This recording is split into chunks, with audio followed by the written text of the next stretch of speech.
Isaiah chapter 58 and verse 1. Cry aloud, spare not, lift up thy voice like a trumpet, and show my people their transgressions, and the house of Jacob their sins.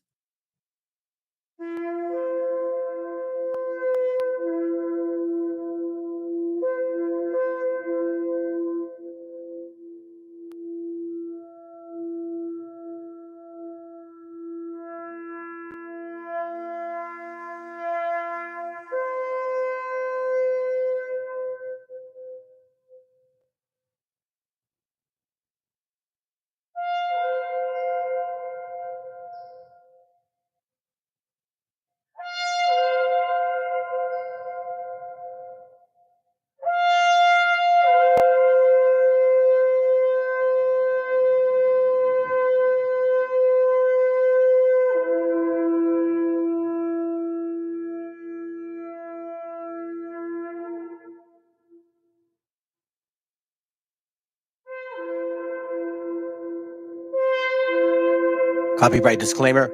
This content does not belong to Bible Chronicles or claim this intellectual property. The content provided today has and always will belong to the content owner.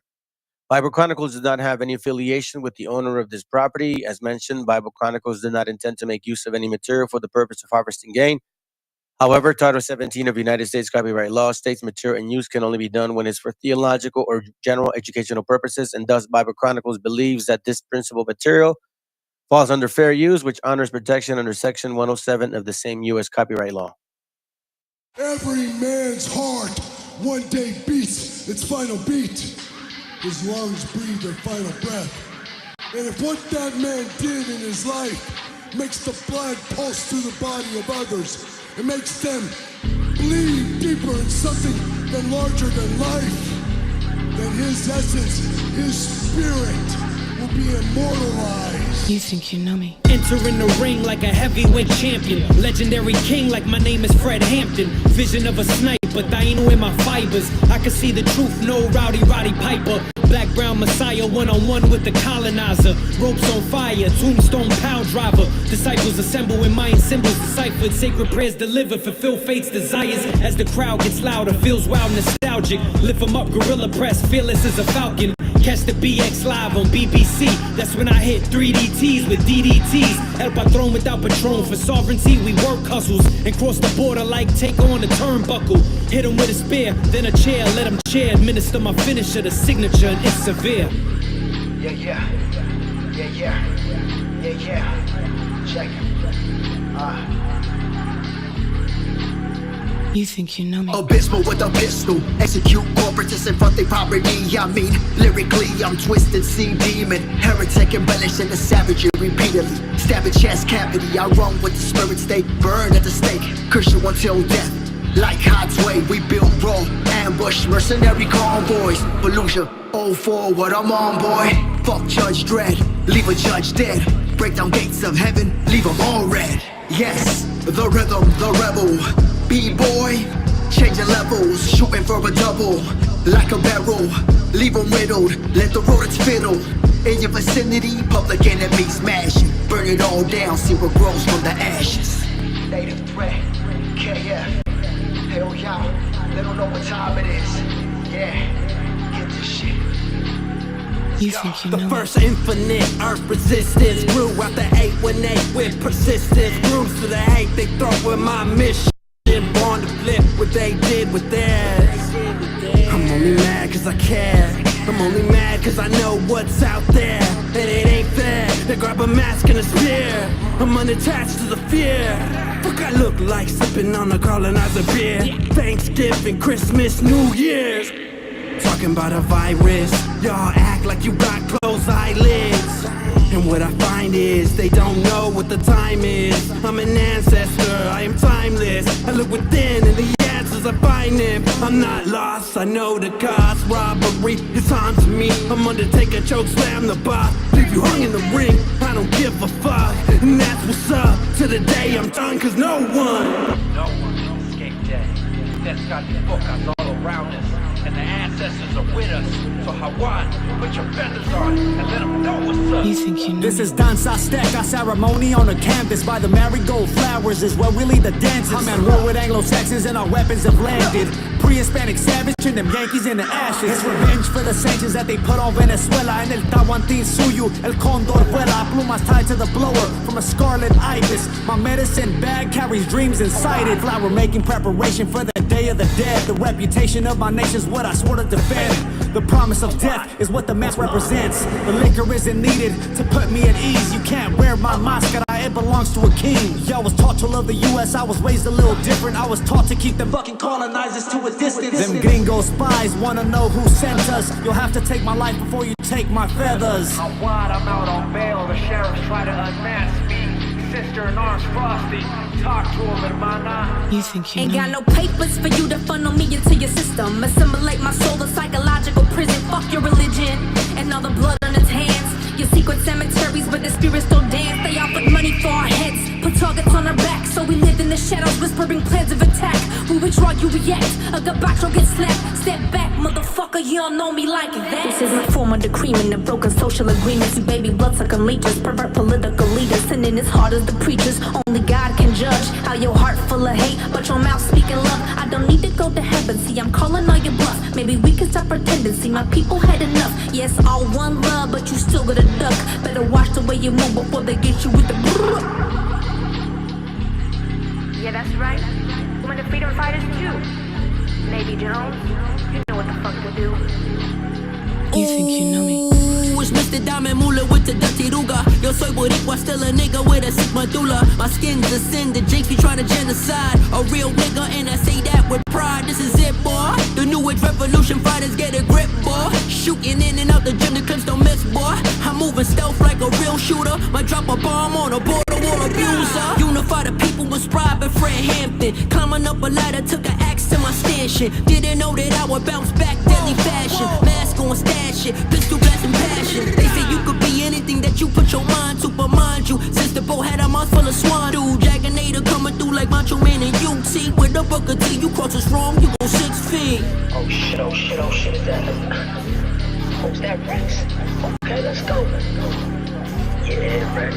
Check these motherfuckers out here. You think you know me? Don't bother Rex, rip your heart from your chest. You want pain? Well then I leave my name carved in your flesh. They say sleep is the father of death. Why would you bother the best? I keep a bag of tools, carpenter vet. I clothesline, so I just slaughter the rest. Dainos and Aztecs, blast text if I send out this mass text. I fight sobriety, mass stress. I'm trying to move the culture forward. Conscious aura, death to who came before us. In blood I paint the forest, then cover my face, absorb it. Feel the torment of my bloodline. Sacrificed, I'm a martyr. Free Palestine. And if the media too promotes slander, that's what the media do. Instead of exposing the truth, we get shot and killed, controlled like a zoo. But let nationalists march the Capitol holding the noose. I lace my boots and prepare for the rivalry. The spirit's inside of me, guiding me. Man, they gotta be the God in me. Hey yo, Jag, Greg, I see the play. Building an army of indigenous snipers. Salute to the comrades. Azomali, talk to them. You think you know me? Phonetic aggression, poetic aggressor. My sharpened bone helped me pass through the metal detector. When I die, I hope the flowers in the ghettos connected, so you'll be lost in the puddle of ancestral nectar. Listen, the mangoes grow in the ground that I walk on. My battle scars now have became my sakya. Carrying my lyrics like I turned to an Oscar. You can meet me somewhere in the middle of Aslan. The Molotov cocktail, we're hating a cop car. Whether you're screaming Omedeo or Allah Akbar. When I'm coming to kill you, believe it will not spar. Whether you hit the right jab or down with the southpaw. Keep going, we're living inside a world that's without stars. Clouds fall, the child's tears going all out war. Why you think I keep the mask inside of the house for? What you know about less in the day in the outdoors? Pulling with the mask and I feel like I'm Jack War. Manifest destiny. I'm your enemy. Your natural enemy. Manifest destiny. We are your enemies. Your natural enemies. Your natural enemies. Your natural enemies. Your natural enemy.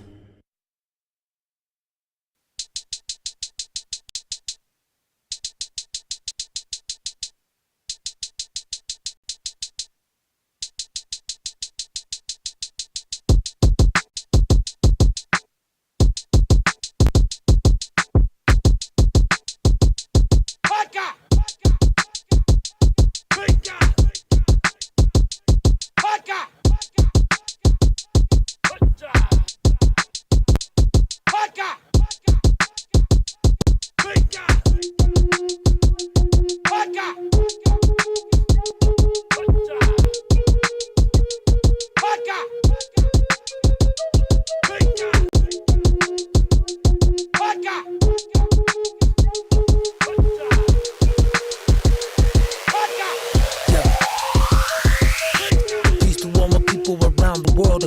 block, Kaheb, Belajah, where I get my chala.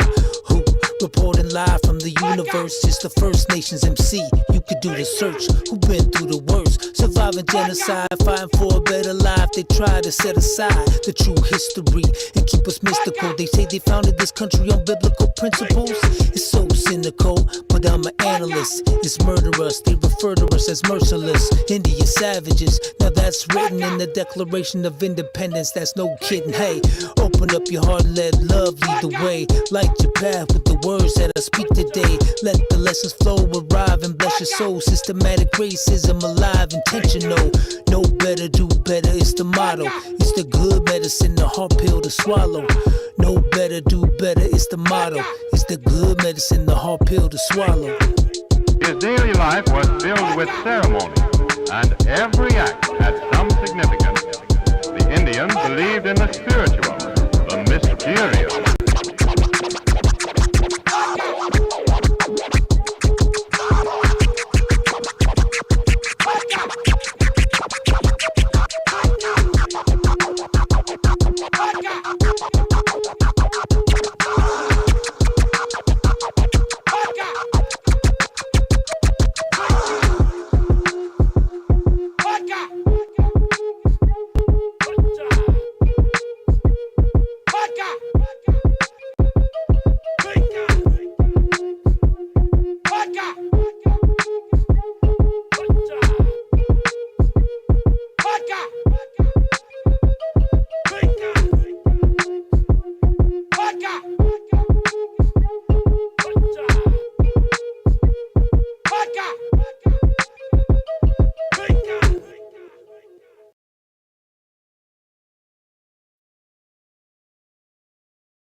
El autor viene a decirnos con mucha firmeza y gran convencimiento lo mismo que nos decía en el siglo XVIII el barón de Holbach, ¿no? Un filósofo francés de origen alemán. Si nos remontamos al comienzo, entonces hallaremos que la ignorancia y el temor crearon a los dioses. La fantasía, el entusiasmo o el engaño los adornaron o desfiguraron.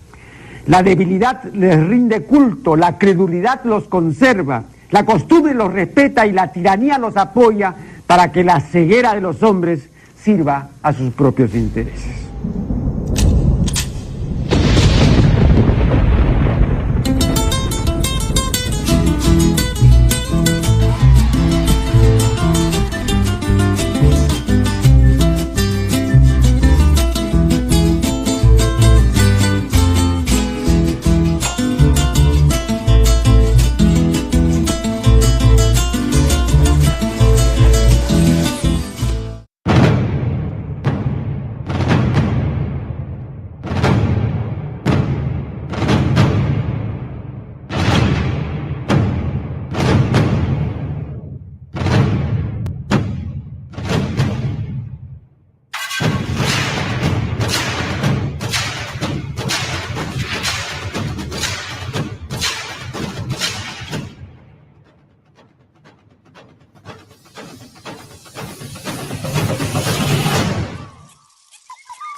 Okay, what up, fam? Give me a second, okay. ¡Viva México, cabrones! Whenever I say that, I mean it for every single one of us brothers and sisters here on this continent, whether you're Taino, Arawak, so-called Native American. I say that because that's the title that the gringo gave you and shit. So I am talking to our indigenous bloodline. Before we get started, I do want to read this because a brother posted this scripture. Beautiful, bro. Beautiful, beautiful scripture, man. In the last class that I did, from yesterday. So let's read this, man, because I believe this is exactly what's going on and what happened to us. Proverbs 4:10 says, "Hear, O my son, and receive my sayings. The years of thy life shall be many. I have taught thee in many ways of wisdom." In the way of wisdom. Hold on, let me go back. "And the years of thy life shall be many." You see that? and the years of thy life shall be many. So for all you that think that there's no such thing as the spirit coming back, it does happen. I know that sometimes other nations, the religions talk about that shit, but they talk about it in a very esoteric manner. 7 levels of man, Jacob's ladder, that type of shit, right? Or they call it reincarnation. It's technically, false. But anyways, there's a book written in the book of life. So you can imagine what that means.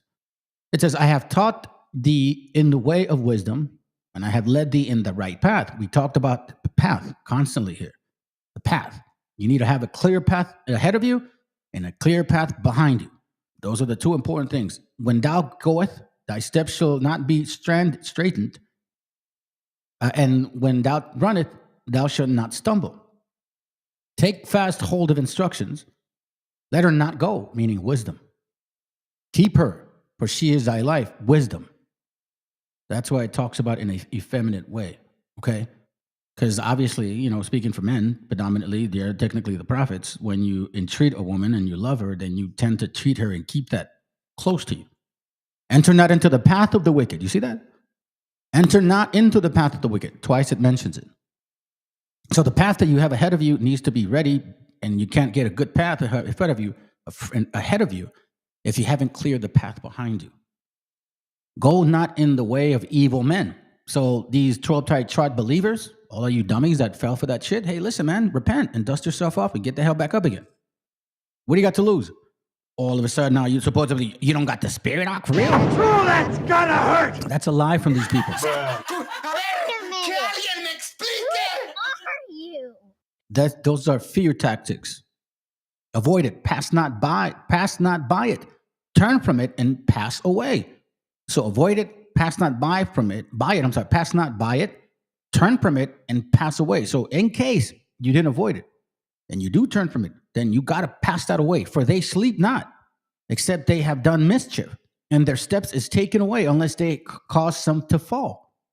For they eat the bread of wickedness and drink the wine of violence. So you telling me that this BHR didn't come from that esoteric root? Incantations from Rabbi Matthews? Kabbalah, all that shit? With Pan-Africanism? And Christianity all involved? Trust and believe that root is wicked. But the path of the just, again, the path, 3 times have we read this so far. The path of the just is as the shining light. That's why I keep saying to you guys, bro, listen, you can't get ahead if you don't look back. You got to cleanse that shit. You cannot have a path behind you and you just I'm just not going to deal with it. I'll just, turn the corner and forget about what happened. No. You got to clean that shit too. There's a lot of people you hurt. That shineth more and more unto the perfect day. See that? The path that we take has to shine more and more unto the perfect day. So we look for perfection. That means none of us will attain it until. The way of the wicked is as darkness. They know not at what they stumble. That's why when I finish my classes all the time, I show you guys that video and it shows that brother walking through a cave.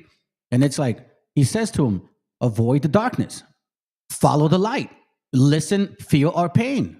We are you, you are us. That's what I share at the end of every class. You see that. The way of the wicked is darkness. Why do you think they believe Jesus is a negro? They're full of darkness, family. There's nothing spiritual about them. All they did was memorize verses and shit, and that's it. And a lot of them you can hear for yourselves, man. They're very childish. They know not at what they stumble. And I'm telling you, they don't know what they stumble. They want to give us, stupid ass verses about being black. Really? Every single one of those. As a matter of fact, out of all the ones you bring out, maybe one makes sense. The rest of them is talking about mourning. Then it says, my son, attend to my words, incline thine ear unto my saying. See that? So again, what I share in this channel is technically for, your edification. At the same time, it's actually requiring you to do the work.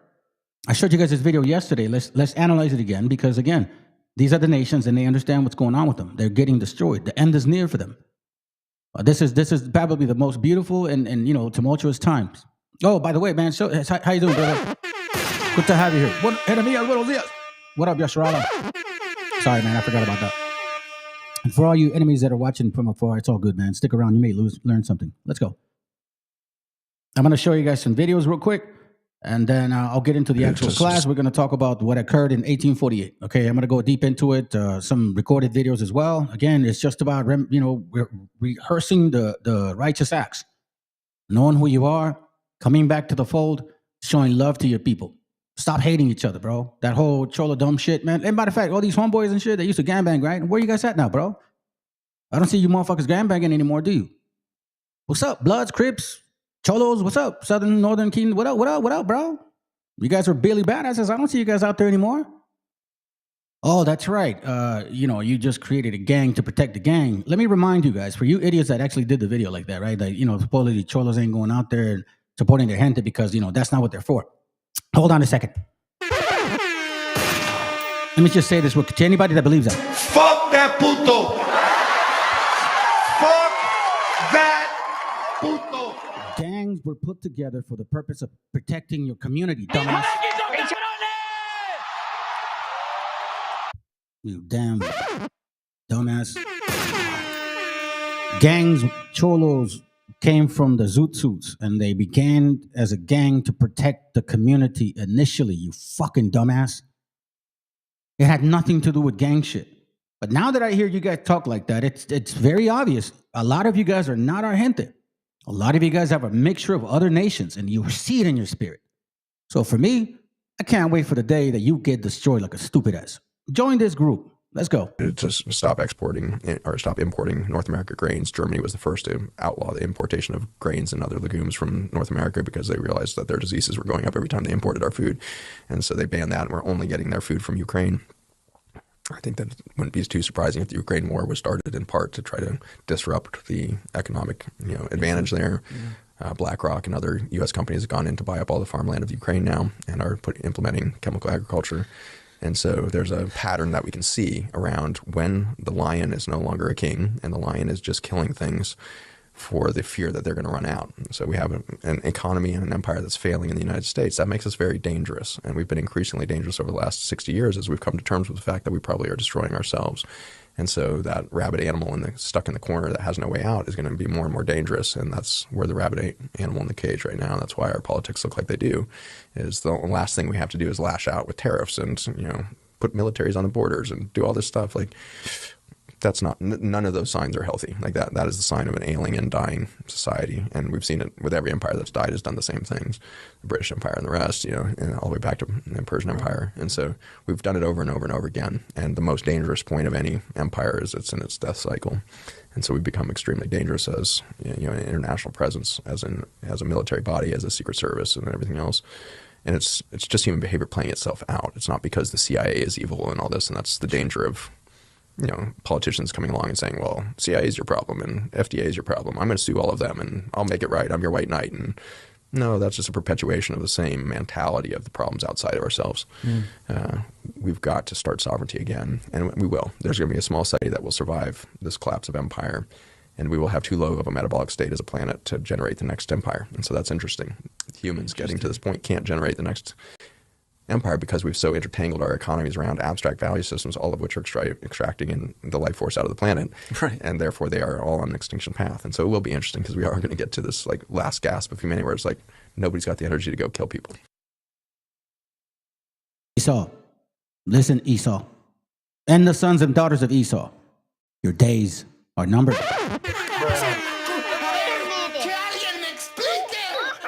Your days are numbered. Let's start off with this real quick. All right? We're going to go long-winded today, fam. Stick around. I'm going to show you some real history. I'm going to go forward, and I'm going to go back. And then I'm going to go forward again, okay? Show you current event situations, what occurred in the 70s, and then we're going to go back into the 1848s and show you exactly who's attached to these issues and how it's never changed. Now, it's our job to start changing that shit. And the way that it changes is by us uniting as a nation of people. Not by fighting, not by misguidedness. There's something connecting us right now. I even talked to some brothers that don't agree with certain things. And you know what? I'm not hating on that. Because at least we're both trying to take a step forward to understand what exactly is it that we're not seeing. You get what I mean? Because we need to put a lot of the misunderstandings aside. Put it aside. There's one agreement. We have enemies. Edomites, Canaanites, Ishmaelites, all of them bastards, right? They're all here. They're all here, involved in all this shit. So it's time for us to kind of put put the sword down against each other. Why don't we put our ears up a little bit and listen cautiously, but with sincere intent? Yeah, straight up. That's what it is, bro.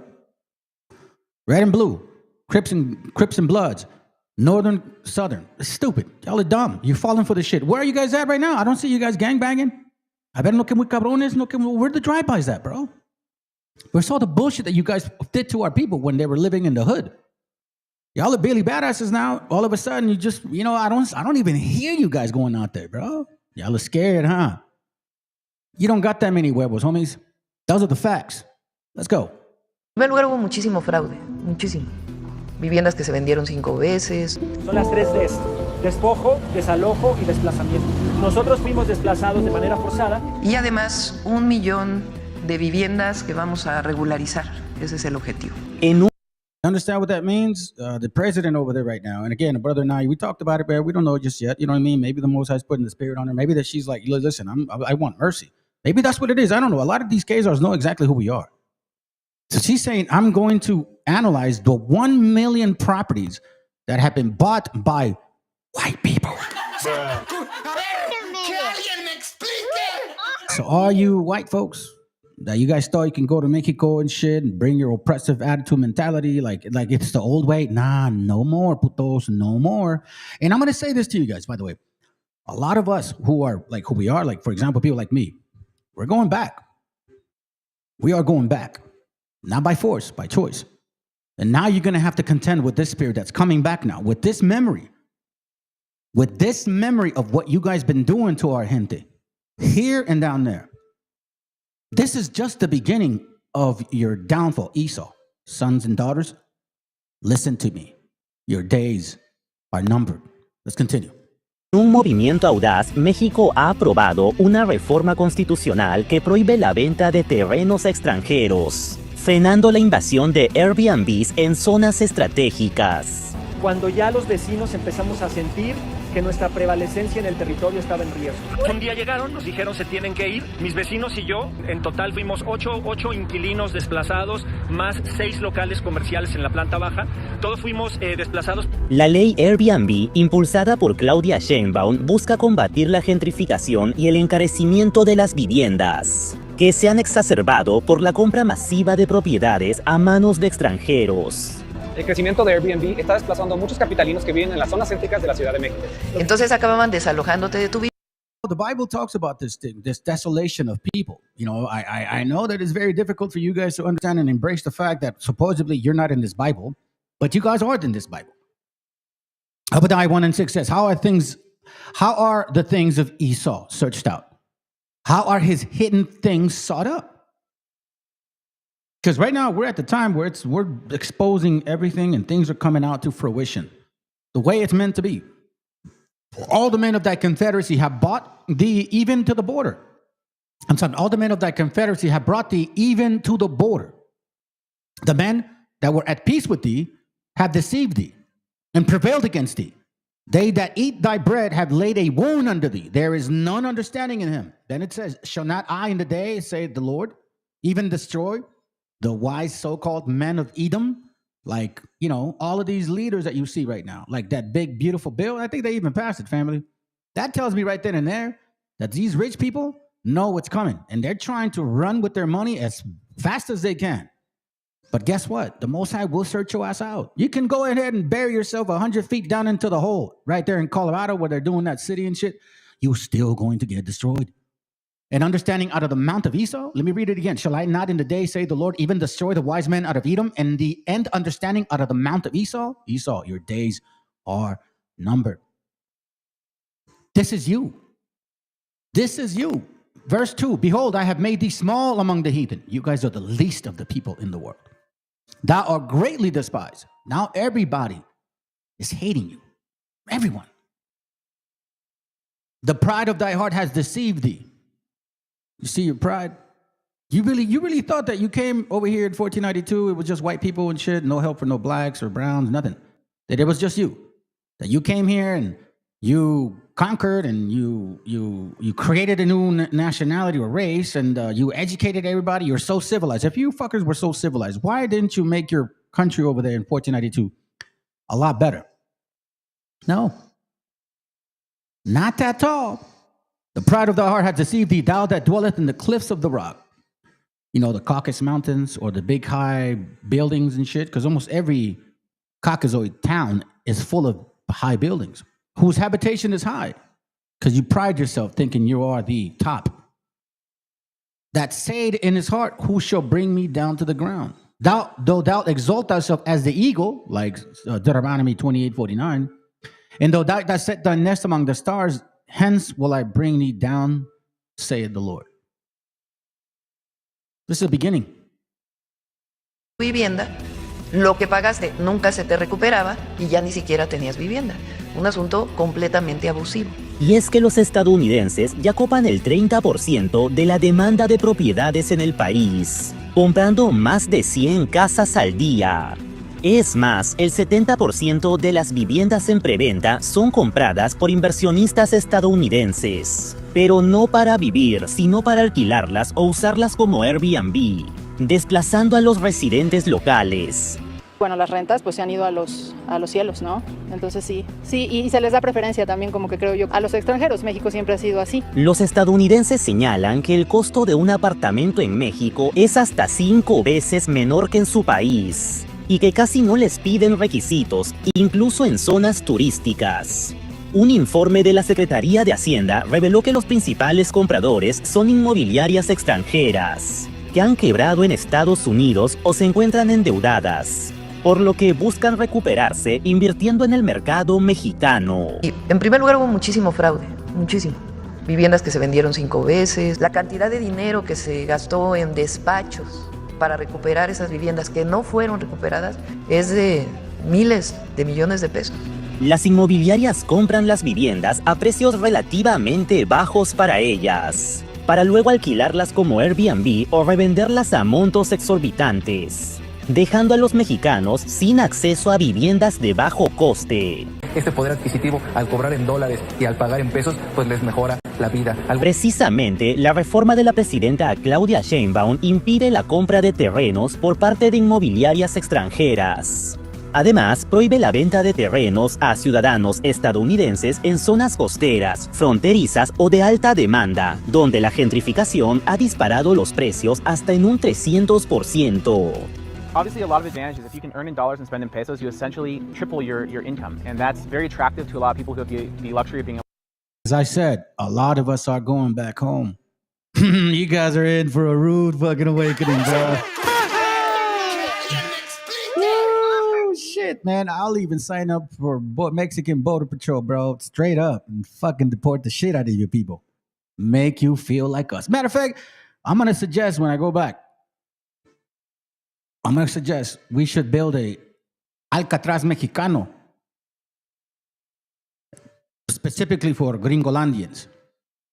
And you Canaanites are coming too. Don't trip. We got you. Don't worry about it. This is our first nations here. This is our first little. We're going to fix this real quick. Al mismo tiempo, el programa de la presidenta facilitará la compra para las familias mexicanas. A lo mejor es una familia de mucha vulnerabilidad y en todo caso le dará opción para que pueda rentar o incluso comprar esa casa.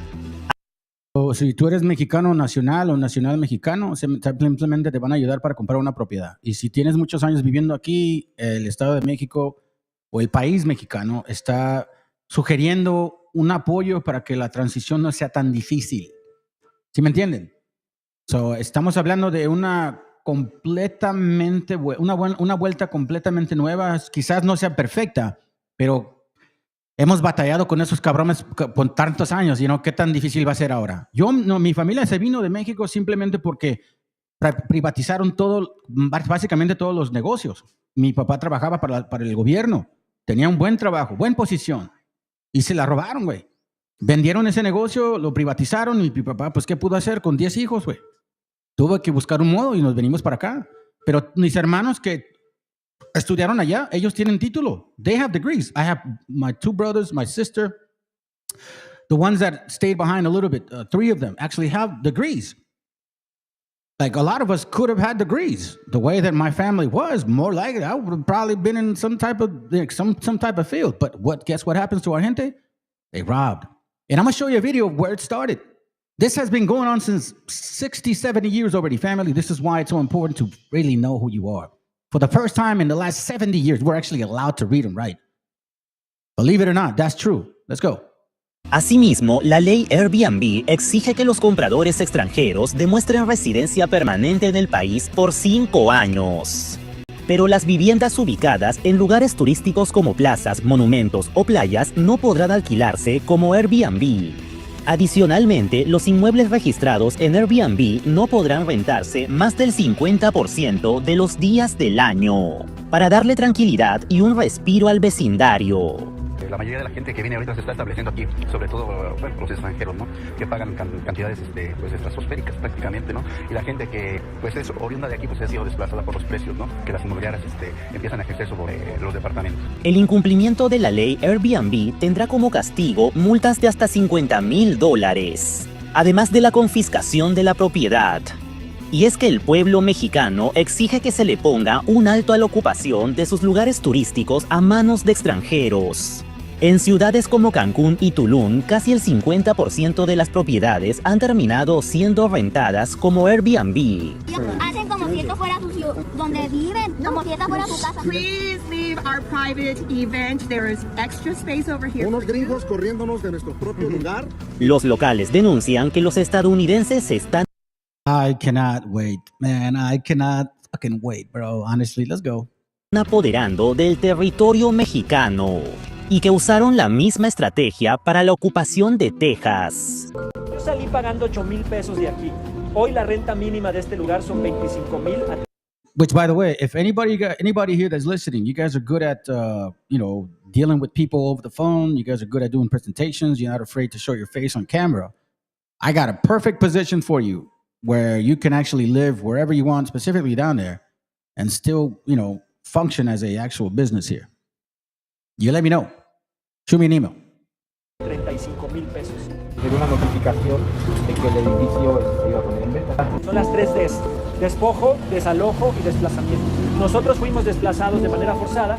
Incluso algunos estadounidenses cierran por completo los lugares turísticos para organizar sus fiestas y eventos, impidiendo el ingreso de los mexicanos. Oigan, así es como los americanos tratan a nuestra gente. ¿Realmente queremos este tipo de gente en nuestro país? Pero lo más grave es que los Airbnbs están provocando la salida masiva de dinero. El año pasado, la compañía generó $20,000 millones solo en la capital. No obstante, los estadounidenses enviaron todo este dinero de vuelta a su país, lo cual genera precios elevados en México, pero ninguna inversión. People feel resentful. One of the things that I always said is, I come to live here, I don't live for free, I help to the economy. But for them, the only thing that they have in mind is that, my presence here, rents go up, that everything go up in price. En respuesta, el gobierno ha lanzado un impuesto del 7% a todas las remesas de estadounidenses en México, a fin de que el dinero se quede en el país. El gobierno podría incluso confiscar cuentas de estadounidenses que sean acusados de evasión fiscal. Te voy a cobrar una parte para financiar esa estación de metro, o para mejorar el transporte público, o para mejorar el espacio público, que además también vas a seguir valorizando el suelo en el que estás, ¿no? Sin embargo, los extranjeros han diseñado varias estrategias para seguir comprando terrenos y evitar pagar impuestos. La más popular consiste en hacerse ciudadanos mexicanos. Todos los días, cientos de norteamericanos forman largas colas frente al consulado para adquirir la ciudadanía y así librarse de pagar impuestos. Vean ser más. ¿Ven, cabrones? Mientras que ustedes aquí están viviendo esa vida y esta pinche gente racista, güey. Ahora ya quieren ser mexicanos. ¿Qué chingada? No, están locos, no. Hey, ¿saben qué? I'm gonna speak Spanish and English today. I only have a few people watching. And quite frankly, I'm glad that it's like that. I'm glad that it's like that. Because I know that what I say and the way I say shit bothers people. Even sometimes my own gente and shit. They don't understand who I am initially. But you know what? You guys are eventually seeing who I am. I've never changed my tune. This is who I am. This is how I speak. I speak like this on this channel. I speak like this in private. I don't fake the funk. I'm not trying to act like somebody I'm not. You guys already know that. So if you expected me to be like, I don't know, no, man, this is it. This is it. There's no surprise. So, you either see the way shit is or you don't. I'm an honest man. I have integrity. I don't like to take advantage of people. I don't feel I'm superior than you, but damn well know that you ain't better than me. I don't give a flying fuck who you are. And that's what the scriptures talk about. Be no respecter of person. And show brotherly love to your brethren. How hard is that? Stop being soft and emotional, man. It's time to grow up. Let's go. Porque llegan con visas de turista y luego simplemente se quedan. Es decir, son estadounidenses indocumentados aquí. A México está genial y así, si quieren venir, está bien. No obstante, la compañía Airbnb... No son indocumentados, son pinches gringos ilegales, güey. They're illegal aliens. The true, original, illegal alien of this continent. I'm gonna be in Mexico, be like, hey, güey, ¿dónde están tus papeles, cabrón? A ver, tus papeles, güey. ¿Dónde están tus papeles, güey? No, I'm just kidding. Let's go. Presentó un amparo contra la nueva ley de la presidenta para seguir alquilando viviendas, argumentando que están en un libre mercado.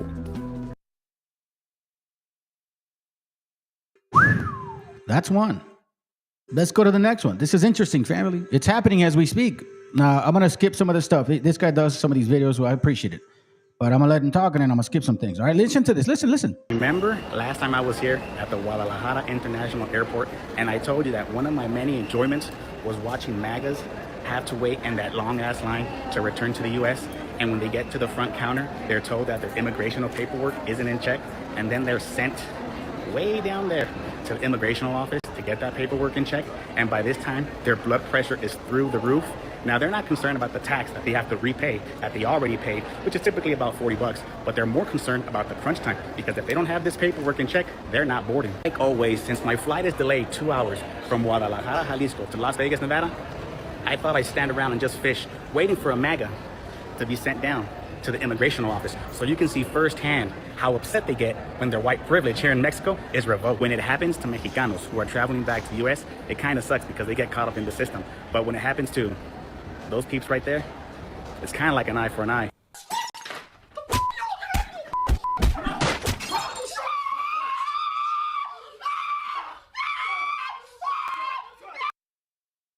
For you MAGA people, Mexican president have good news for you. If you are planning a cruise ship going to Mexico and you have a MAGA hat, a MAGA shirt, or anything regarding MAGA, it's good news for you because you can wear it in the ship. Oh yeah, you can wear it all day in the ship. But as soon as that ship hits Mexico, you're not allowed to wear it. Take it off. Take it off because you will be deported back to the ship by Mexican ICE. Oh yeah, Mexican ICE will escort you back to your quarters.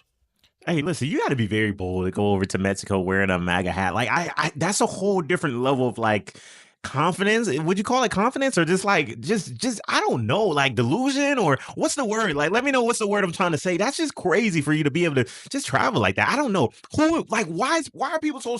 Oh, white privilege, bro. Called white privilege. White privilege. Y'all think that shit ain't gonna come back and burn you? Oh yes, sirree, my friend on contraire. I'm having fun, family. Look, there's only like 2 people. Hey, I'm sorry, man. I'm sorry if you don't like my shit. Oh, well, dude, I'm telling you, half of you bastards are subscribing to me because you guys are hoping I turn the corner and shit. Maybe one day, brother, he'll come back to the troll chat. Maybe one day he'll do it. Nope. Nah. I have no interest, none whatsoever. Y'all are faking the funk and you're getting caught. Let's go. I'm just getting started. Like this, let's get to the rest of the video. From Cancun, Mexico. You go on vacation to escape politics, just to have a relaxing vacation. But nope. It's got to be that one lady in the pool with a fucking MAGA hat, But it makes you think. Like, can you imagine the spit, piss, and shit in this woman's food? Can you just imagine the amount of feces that is involved in making her dinner here in Mexico? Thinking that it's okay to wear that fucking disgusting hat in a country that all you do is talk shit about? It's simply amazing. It really is. Anyway, I hope from the bottom of my heart that everything that she eats is loaded with piss, shit, and spit. I don't know. That's just me. But anyway, I hope everybody's doing well out there. And yeah, this thing will be back soon. Have a day. What a beautiful morning. So grateful that Trump got in office. Life is going Hey, listen, you see this dumbass? Dude, this is perfect, bro. Psalms 58:3. That's why I saved it. The wicked are estranged from the womb. They go estranged as soon as they be born, speaking lies. Like estranged from the womb. Like, you know what that means? Meaning like you're detached from your own, origin. You don't care about your own kind. You don't care about your kids. You don't care about your elders. You're going to vote for Trump. Listen, this dumbass broad voted for Trump. And then guess what she says? Dude, the fucking nerve of you. I'm looking forward to it, man. I'm already getting ready, family. I'm telling you right now, I'm already getting ready. I'm prepping my stuff. We're talking about maybe 6 months to a year from now. I'm already looking at property. I'm going to start looking into it now. I've already talked to some brothers already, man. Listen, we are getting ready for the migration back home. Because I have a strong feeling, like one brother told me, man, something's about to happen here. Something's about to happen here. And I want you both. Go ahead. There goes your white and black jobs. Have them. to be so much easier again. A few moments later. So I just got the quote from the dentist in Mexico I've been looking to go see because, no offense to my current dentist in the United States, I love him. He does a really great job. And I wish I could go to him. I just can't afford dental care in the United States. Own the libs. Are you winning yet? No, because you played yourself. These are the females who lack the spine and the courage to step into a private voting booth and vote to safeguard their own rights as women. They're so weak that they actively participate in their own downfall, allowing men to use them as tools to strip away their own rights and help strip away the rights of us all as women. Now, I'm not even going to sit right here and make it about men versus women. I get what she's trying to say. You know, she's a puppet, basically. That's basically what she's trying to say in this video. And shout out to her as creator. I'm not even trying to, whatever against her. But what I will say is she... Brother, hey, good to have you here, bro. You know me, man. Thank you, bro. One of the few brothers that has been following this channel since I started it, bro. I appreciate you, man, for at least, not misinterpreting the way that I say shit or the way that I go about my business. You know what I mean? Because I'm not polished. Not at all. Sometimes I may not even... No, I'm not saying I make the incorrect messaging, but sometimes I'm really harsh. My own family tells me. My wife tells me. You know what I'm saying? My kids tell me. No, not really. My mom, would actually tell me. She's like, it's just... because my slave name is Cesar, right? She's like, Cesar, it's just that you're very direct. And, la gente no está acostumbrada a eso. You're very direct, but, you don't lie. You're not saying nothing bad. It's just the way that you say it. A lot of people are not used to you being so blunt. And that's been that way since I was young. You know what I'm saying? So I appreciate you being here, brother. Thank you very much. She's like, Ricky Ricardo.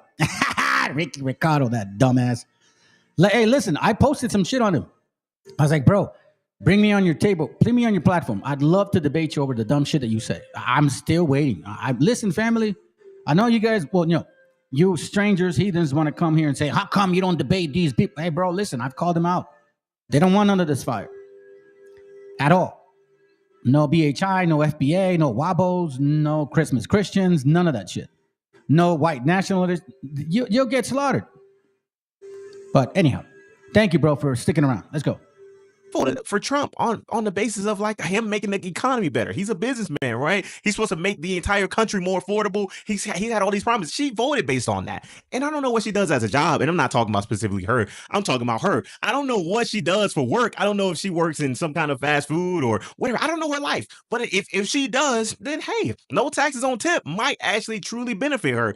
The tax deduction that he gave, it's not like she's not going to pay taxes on tip. It's just talk about it. If you voted for that orange man, Cinco de Mayo is coming up and you're not allowed to celebrate, okay? Because you can't hate on people and then enjoy their culture. No, you're cut off. You can't do that. And if you do, I hope you get explosive diarrhea. I hope you walk out of that restaurant that is probably understaffed. I hope that you fall flat on your face and you break your nose or something, Hope you go home and you stub your toe or you get an ingrown nail, bad hair day. Just something. No, bad hair day is too nice. You need something worse. But don't be celebrating something that you voted against. The fuck? So Latinos who voted for Trump because you have papers and you're Funny, you know what's so funny about that idiot, bro? Is he thinks that by coming here posting some dumb shit as if he's gonna trigger anything. I always say, don't hate the messenger, boltitas. Don't hate the messenger, boltitas, bro. You know what I'm saying? Like, hate the message. Hate it. Now, I'm glad you said you're Hermetic. Glad. Hey, that's all I'm asking for. Thank you, brother. Yeah.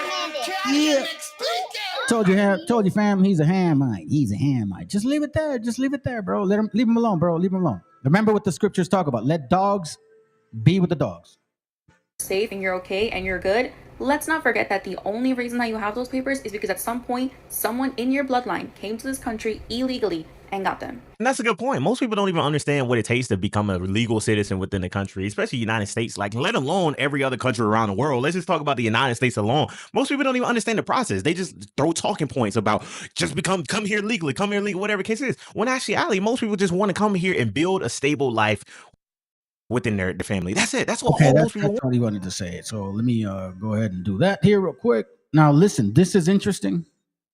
Depending on how it goes, I'm going to show. Remember, we're going to be talking about current event, last 50 years, and then we're going to go back into 1848. Okay, like I'm not losing the point here, fam. Remember that. All right, so let's stick around. This is exactly what's been occurring. So when you talk about the so-called corruption in Mexico, you're going to find out who had the. How can I say this? Basically, who was involved? Look at these people, bro. Anyways, let's continue. Let's go. Hopefully they don't. If I start having issues with them, tell me that they're gonna, block the channel if I show this, because I'm not. This is not for profit. So hopefully they don't do anything. All right. It says the CIA helped Mexico's government kill civilians for decades. Listen, the CIA helped Mexico's government, the ones that were picked by them, kill civilians for decades.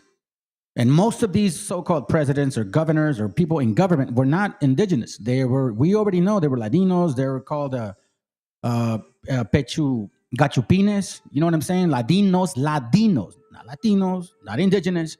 Gachupines, Ladinos, and basically Europeans. And that's the history that a lot of these foreigners have no clue about. So before they go and talk about who we are, dude, get some education. Like really know history. And not just like based on whatever you think your little square world is, man. I'm talking about beyond what you believe, beyond what you know. Let's go. In 2002, retired Mexican General Arturo Acosta Chaparro, the police chief of Guerrero State southwest of Mexico City, which includes the famous resort city of Acapulco, went on trial for murder. A military tribunal accused him of being one of the leaders of the infamous White Brigades, the anti-leftist paramilitary death squads that terrorized Guerrero and many of the other poor states of Mexico, where a leftist movement was growing, including armed revolutionaries. The growing number of left-leaning students and activists in Mexico City were also disappeared. General Chaparro wasn't only accused of giving the orders to kill leftist opponents of the Mexican government. He is thought to have committed many, if not most of the murders himself. His favorite method of execution was to shoot a kneeling victim in the back of the neck, where two other men would quickly drape a waterproof bag over the victim's head and shoulders and then into a canvas volley bag, which would later be filled with bricks, rocks, and chains. Then, the bodies of the Chaparro's victims would be loaded onto a back-loading cargo plane, flown out over the Pacific, and dumped into the blue water, never to be seen again.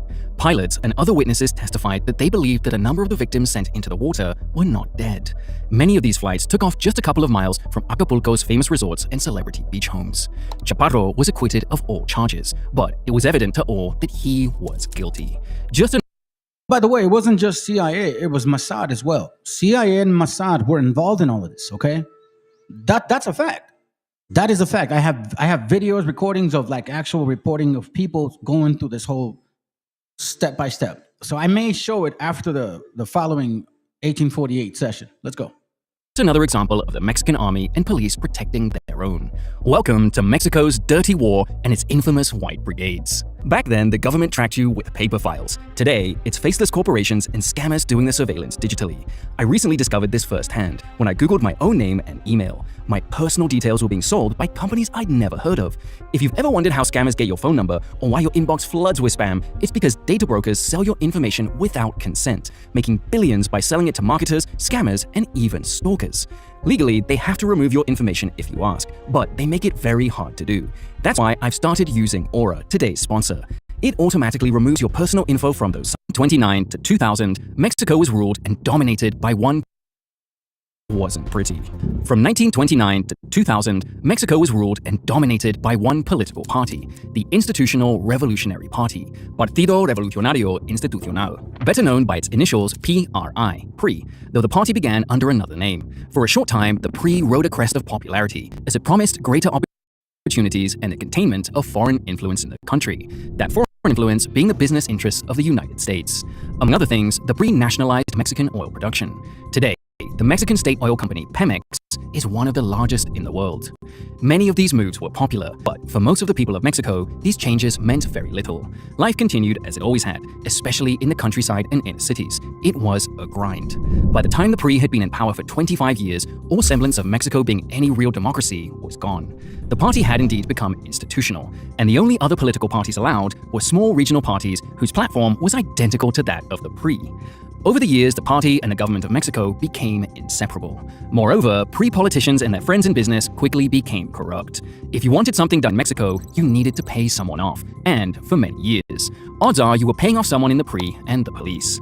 By the late 1970s and 1980s, you could add drug cartels to your list of payoffs. Sometimes all three were the same person. Corruption ran deep in Mexico, from small towns to the biggest cities, from petty tax officials to cops and generals to corporate CEOs. To many people, the biggest issue the PRI worked on from 1929 to 2000 was staying in power. As if that wasn't bad enough, underneath all the business, crime, and corruption, another issue factored into many people's displeasure with or hatred of the PRI. Though the situation has improved somewhat in recent years, there are some very serious racial issues in Mexico. To explain them in depth takes far more time than we have for this video, but it suffices to say that skin color played and plays an important role in Mexican society. At the top are lighter-skinned descendants of the Spanish, sometimes Spanish and indigenous people. Though the term mestizos is broad and often incorrectly used, lighter-skinned people in Mexico hold most of the political offices and high executive positions. Look how they put this, guys. This is you see how propaganda likes to include certain people that don't necessarily belong there. Like all of these guys are Europeans. Now, there was one guy that said that his father is supposedly white, but yet, we see my sister still lives in Guadalajara. She never left the country. You got deported. So before you go assume you know all of the Mexico and gobierno, bro, stop it. She has a pretty good idea of who he is. But it's funny how they included him in this. But anyways, let's continue. And are the face of Mexico in the famous telenovelas and Mexico's popular movie and music industries. For darker-skinned, mixed people and members of the many indigenous tribes of Mexico, it is hard to break this Mexican version of the infamous Who owns the media here in the States? Is the same people that own the media over there. Khazars. In case you don't realize, hello, let's go. Glass ceiling. Prejudices that keep minority groups and women out of well-paying and key positions. By the mid-1960s, many lighter-skinned children of the privileged classes in Mexico began to realize the injustices being carried out by their parents and neighbors. They began to protest not only the country's corruption, but also the discrimination. In October 1968, a huge demonstration led by college students who were protesting corruption, police and military repression and brutality, and the lack of fundamental freedoms, and who called for real democratic reform, was fired upon by military and police units in Mexico City. The Tlatelolco massacre claimed hundreds of lives and hundreds of wounded, though the government tried to claim the number of victims was far less and that troops and police were attacked. Though it was only suspected at the time, it later turned out that the American Central Intelligence Agency, the CIA, was not only monitoring the situation, but had provided intelligence to the Mexican police about it. However, there is no evidence that the CIA knew what the Mexican government's response would be. But since it's widely acknowledged that 3 of Mexico's last 4 pre-presidents were known CIA assets, maybe or maybe not for cash. But given the world situation at the time, it seems unlikely that the CIA or the American government also had reasons for concern. 1968 was a pivotal year for the world, for Mexico and the USA. In America, anti-Vietnam War and civil rights protesters filled the streets. Martin Luther King and Robert Kennedy had been assassinated. The Tet Offensive in Vietnam caused the US great concern, and the Soviet Union especially was funding armed communist revolutionary movements throughout Latin America. The PRI was not faced with a foreign war, but the many problems of Mexico were destabilizing. Worse, at least for the PRI, was that more communist groups, some armed, began to appear throughout Mexico. In the cities, especially in the capital, leftist students and others continued criticizing the government and urging people to form unions to protect themselves and more. The end of one-party rule in Mexico would mean the end of millions of dollars being exchanged under the table, tax-free. Putting even more pressure on the PRI was the United States, which already had its hands full with one communist regime in Latin America, Cuba, and did not want another on its borders. From both within and without, from the top of the top to the bottom of the PRI, the military and the police, it seemed clear that only one thing would work: eliminating their enemies and terrifying everyone else into silence. When a government begins extrajudicial killings, you know two things. They are afraid of losing power and of public opinion, both domestic and foreign. Those in power knew that they couldn't shoot people in the streets on a regular and very public basis. It would cause more people to join the cause against it. They also couldn't afford to have foreign news agencies reporting on very public mass murder either, so a secret solution was found. As was happening in many parts of Latin America at the time, especially in Chile and Argentina, both of which had military governments, members of the PRI, the army, and the police formed paramilitary death squads that would kidnap, torture, and kill anyone they believed posed a threat to the existing order of corruption and the PRI. Starting in the late 1960s, and especially after the Tlatelolco massacre, Mexico entered a period known as the Dirty War, or Guerra Sucia. Among the many off-the-books units employed by various branches of the Mexican government, meaning the federal police, federales, the secret police, or DFS, Dirección Federal de Seguridad, and various branches of the military, as well as informers and trained paramilitaries in different regions around the country. Every part of their organization was connected to the government. Still, the repressive and secretive nature of the PRI and the other government branches meant that very few answers about alleged activities were given. When they were, they usually were one or both of the following. If family members or others found any bodies, they were told that either radical revolutionaries did it, or if the people who were killed were very well-known leftists, the answer was something like, the communists are always fighting each other. Any friend or family member who wouldn't stop asking questions could expect threatening phone calls or an in-person warning to shut up. If they were also vocal in their criticism of the government, they might disappear. After a short time, many Mexicans learned not to ask too many questions. It's hard to estimate how many people were killed during the Mexican Dirty War. Some historians put the total as high as 100,000 over the course of 3 decades.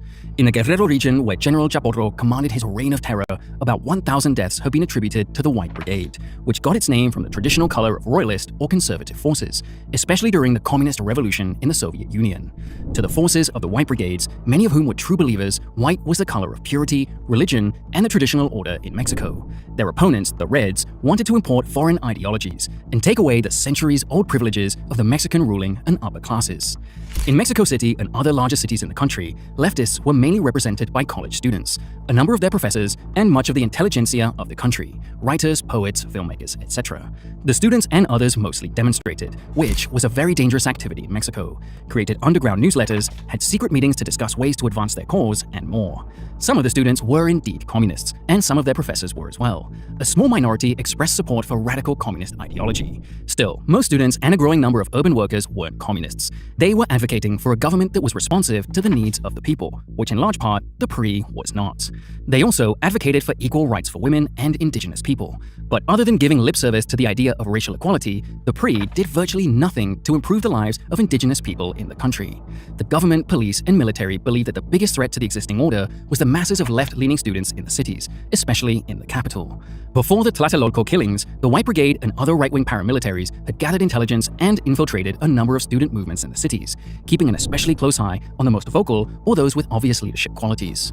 By 1969, the White Brigade spread throughout Mexico, but was centered primarily in the capital and in the poorest regions, like Guerrero. Beginning in the early 1960s, the Soviet Union, through its new communist allies in Cuba, concentrated its efforts to foment communist revolution in South and Central America. Most of its efforts began in remote areas, among the region's poorest people, the ones with little to lose. Over time, communist influence, especially in terms of small arms, began to flow up the Central American isthmus to Mexico. In the mountains, hills, and woods of Mexico, a variety of radical movements began. Some of the more influential were Liga Comunista 23 de Septiembre, September 23rd Communist League, Partido de los Pobres, Party of the Poor, and the Movimiento de Acción Revolucionaria, Revolutionary Action Movement.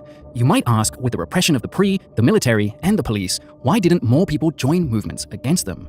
The first and most obvious answer is fear.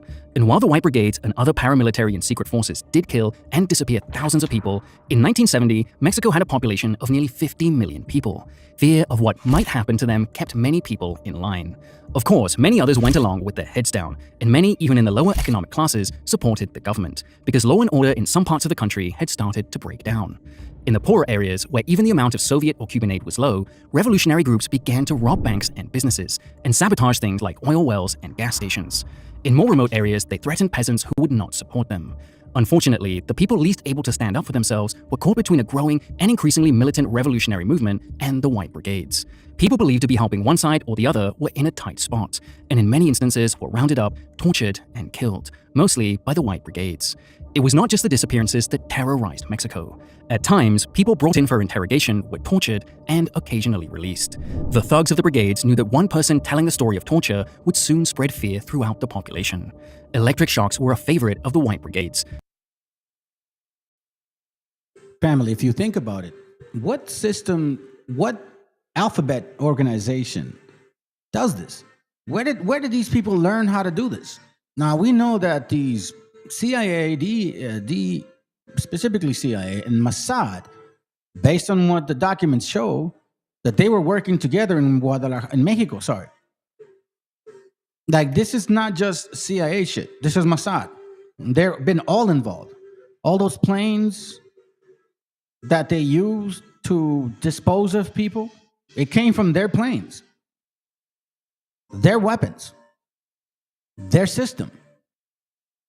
You see what I'm saying? So it's funny he excludes those. Maybe he knows better. I don't know. Let's go. And not only were powerful cattle prods used, but victims were often made to stand in a puddle of water while being electrocuted, which intensified the effect. The brigades also used waterboarding, mock executions, and other psychological torture. Victims would be told their families were going to be brought in and killed in front of them, or that they already had been. Female captives were sexually abused, often in plain sight in remote villages. One of the specialties of the pre-death squads was the staging of fake gunfights. Victims would be shot, and their bodies laid out as if they had died trying to kill the police, etc. Guns were planted, pictures were taken, etc. The next day in the paper, it would be claimed that the police defeated ruthless Marxist guerrillas, etc. That had a multi-pronged effect. First, it scared people because some knew what the real story was. Another effect was that more conservative elements in the population and those on the fence saw the police as upholding the law against a Marxist insurgency, and many made the choice that they would rather live with repression if they had law and order. So when my parents are raising, all of us, right? Because I was born in 76. Obviously, my oldest brother is 20 years older than me. He was born in 50-something. Right around the time where this occurred, my dad was seeing a lot of things that he did not like. That's why I tell a lot of you people that are voting here and voted Republican and they're trying to pass that big, beautiful bill. You're basically bringing a PRI to your government because they didn't give a fat ass rat about the Constitution. And you guys are doing it to your own Constitution.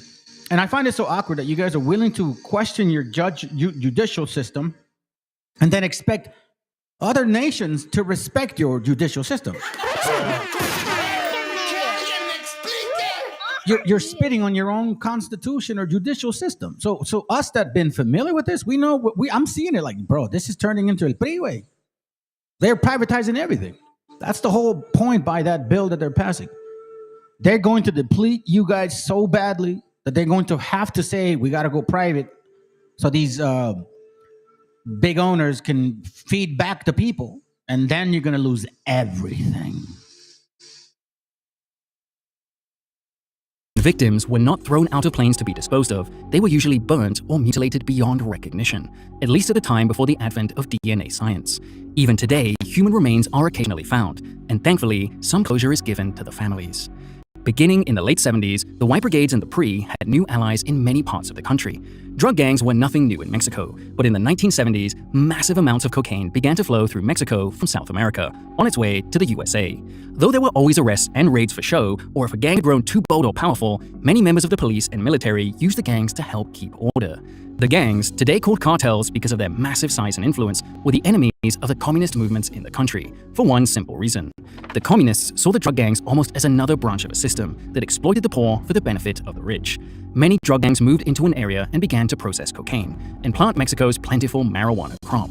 The White Brigades and other units of the Mexican police and military all took a piece of the profits of cocaine trafficking, and they allowed the gangs to continue operating if they would help keep order in the countryside, and of course gave the police and government their cut. So if you can get a better understanding on that, do you guys realize now that in Mexico, they don't even sell marijuana. They don't even harvest it anymore because they sell it here legally. Now you know why they attacked the marijuana fields, because they knew that they could grow it up north, especially once they learned that our gente found out how to grow what is called sin semilla. It wasn't a Jamaican shit. It wasn't a gringo thing. It was raza thing. He found out a way to grow a plant without the seed. Took less space and was obviously more, well, I mean, I don't know the whole bio of that plant, but I'm assuming that's exactly how it happened. But anyways, I know the history. Let me not forget. Let's go. By the mid-1980s, most of the resistance against the PRI and its system of repression had either been eliminated or cowed into submission, and times began to change. Throughout the 80s and 90s, paramilitary gangs and corrupt cops and police still ran much of the countryside. But as world communism was defeated in 1989 to 91, and the Mexican people began to see people in Europe and China rise up against their governments, change began to occur, and alternative parties began to be formed. The largest and most successful was PAN, or Parti Acción Nacional, the National Action Party, which in 2000 won the country's presidency of the country, defeating PRI for the first time in 71 years. Most groups on the left had gone mainstream by this time, and many were involved in PAN and other parties. By the mid-2000s, the greater threat to Mexico was the drug cartels. In the mid-2000s, President Vicente Fox of PAN ordered the start of an investigation into the activities of the White Brigades and others. And while human rights abuses and outright murder were discovered to have taken place on a far larger scale than anyone had believed, not one person was convicted of a crime. The PRI was out of power, but its influence was deep, and neither the military nor the police were going to give up any of their own without a fight. The board made some suggestions. PAN remained in power from 2000 to 2012, when the PRI returned to the presidency. Almost on cue, a group of students passing through Guerrero State on their way to Mexico City to protest the influence of the drug cartels and the collusion of local officials with them were attacked and killed. Initially, 6 bodies were found near the bus they were traveling in, but the other 43 students could not be accounted for until their burned and decomposed bodies were found at a local garbage dump. This time, international attention and a change in the atmosphere in Mexico brought a government investigation from the PRI in the capital, which concluded that government officials colluded with drug cartels to eliminate the students, and several people were arrested. 2 leading officials, a retired attorney general and a military general, were arrested in 2022, and their trial is ongoing. Still, no one else has ever been convicted. Do you understand now what the deal is? I needed to give you some history to get a concept of why and how this corruption continued. You would think that after they took this land, you would be like, okay, sounds good. I'll leave you guys alone, whatever. But no, this whole continent cannot make it without us, family. Not here in the U.S., not in Mexico, not at all. I'm going to tell you this right now. $3.8 trillion of GDP.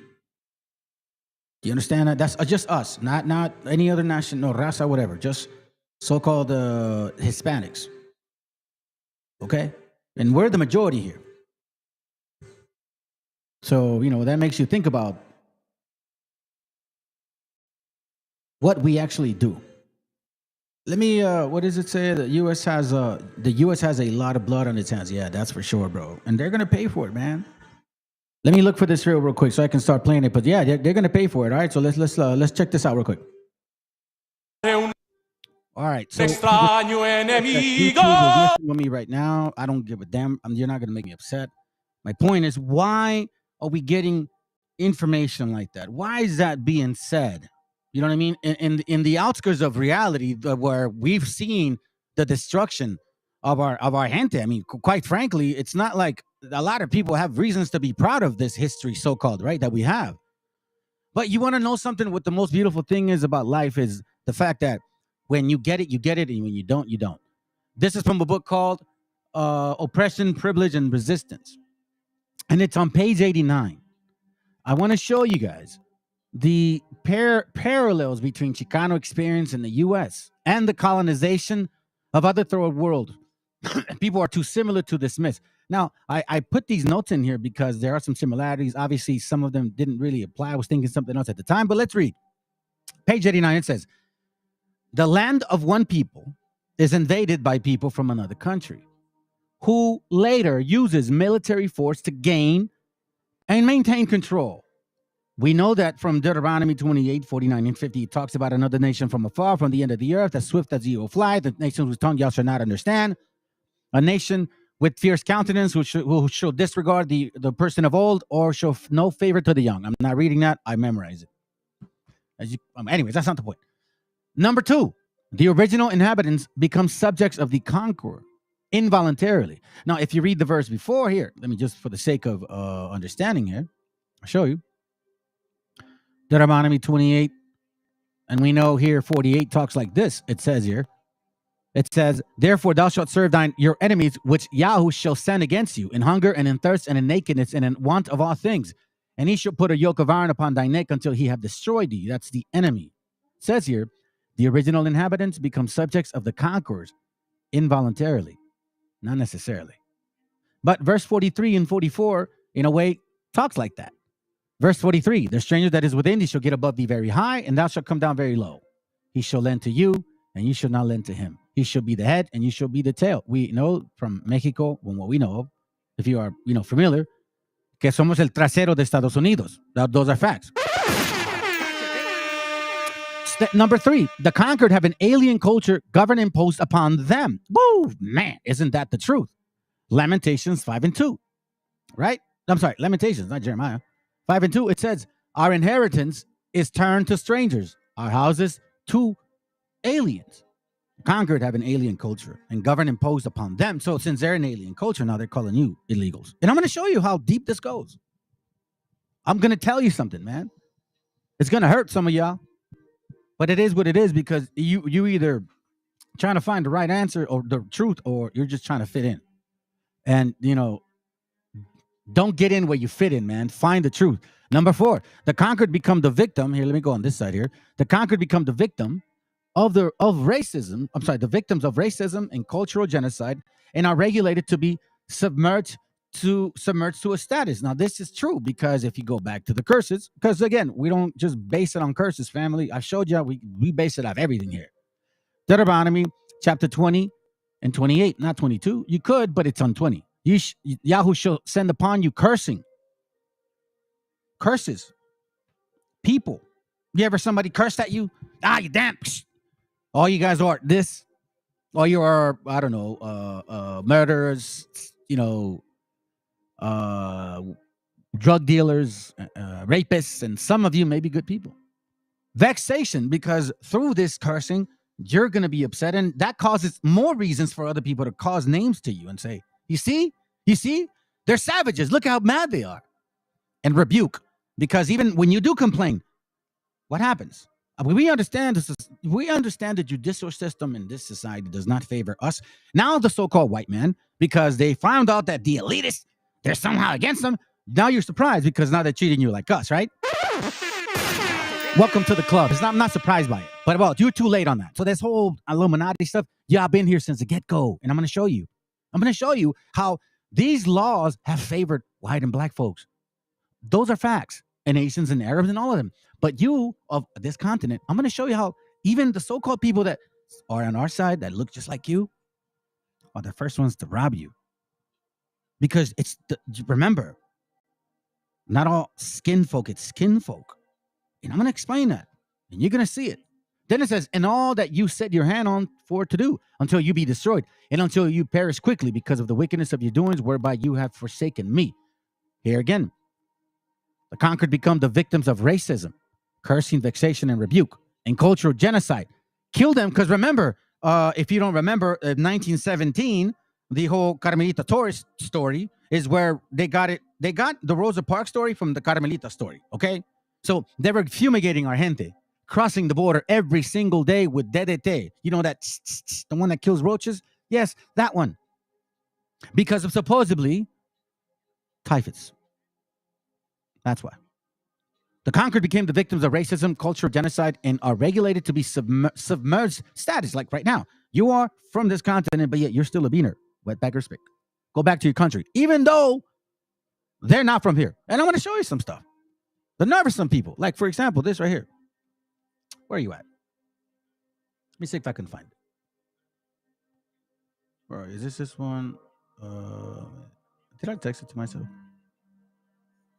Let's see. Maybe this one.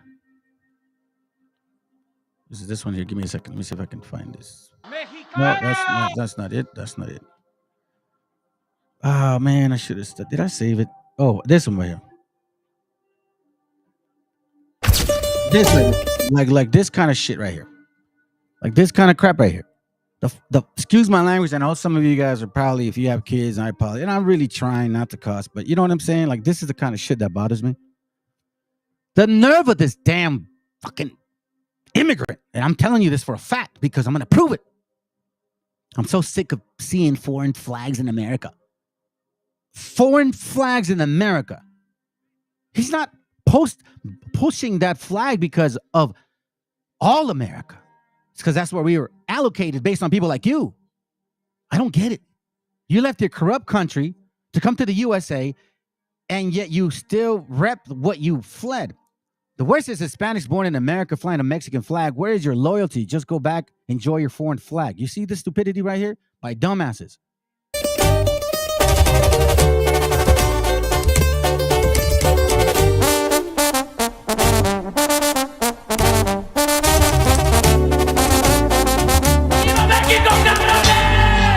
Me humillaron sin saber quién soy. Juzgan a la gente por el billete que ganó. No se dan cuenta que para hacerlo hay que ser más cabrón. So we got a brother from down south. He went and repped because he's in that weight. He's like, man, shut your punk ass up. Again, let's continue. Number 5, the conquered are rendered political and economically powerless. You see, the conquered are rendered politically and economically powerless. How? Politically and economically powerless. I'll give you one real quick, and let's go to Daniel chapter 8, verse 25. Pretty simple, pretty standard. This is what they call milk. And through his policy, meaning, democracy, witchcraft, right? Also, he shall cause craft to prosper in his hand. Remember this whole thing about the, invasion. We got to pass these laws. I'm going to show you when the real invasion was. And he shall magnify himself in his heart, and by peace shall destroy many. He shall also stand up against the prince of princes, but he shall be broken with hand. Let's continue. Number 6, the conqueror feels they have a mission. Manifest destiny. In occupying the area, manifest destiny. In question, doctrine of discovery. And believe that they have undeniable privilege by virtue of their conquest. You see this here? This is what they call the Monroe Doctrine. But some of us have lost track of these things. This is from another book. I shared this to you guys before. That was more in regards to generalization and how this came about. Now I'm going to give you some specific detail, and I'm sure you guys can remember. This is from, it's called A Little Matter of Genocide. Okay? Interesting book. Lots of stuff in here, but let me get to this particular point because this is one of my favorite. Not that I enjoy it, that it really strikes to the heart. It really strikes to the spirit. Because if you really care, then all of this information is going to matter to you. And you're going to show your children this information because no one else is going. I'm not saying this channel. What I mean is when I present it to you and you understand what it means, no one else is going to share this to your children but you. That's what I mean. It's our job to educate our family. That's the way it works. Okay? So let me begin. During the 4th century, spanning the time between 1492, when Christopher Columbus, first set foot on the New World of the Caribbean beach, and 1892. So we're talking about 400 years. When the U.S. Census Bureau concluded that there were fewer than 250,000 indigenous people surviving within the country's claimed boundaries. A hemispheric population estimated to have been as great as 125 million was reduced by something over 90%. Now, think of this, okay? The people had died in their millions of being hacked apart with axes and swords, burned alive, and trampled under horses, hunted as game, and fed to dogs like the dogs of conquest. In case you guys don't know, you need to look into that book. There's a lot of history. Shot, beaten, stabbed, scalped for bounty. You know, like cutting your head off, like the peel of the skin, hang on the meat hooks, kind of like, that Texas chainsaw type of deal. And thrown over the side of ships at the sea.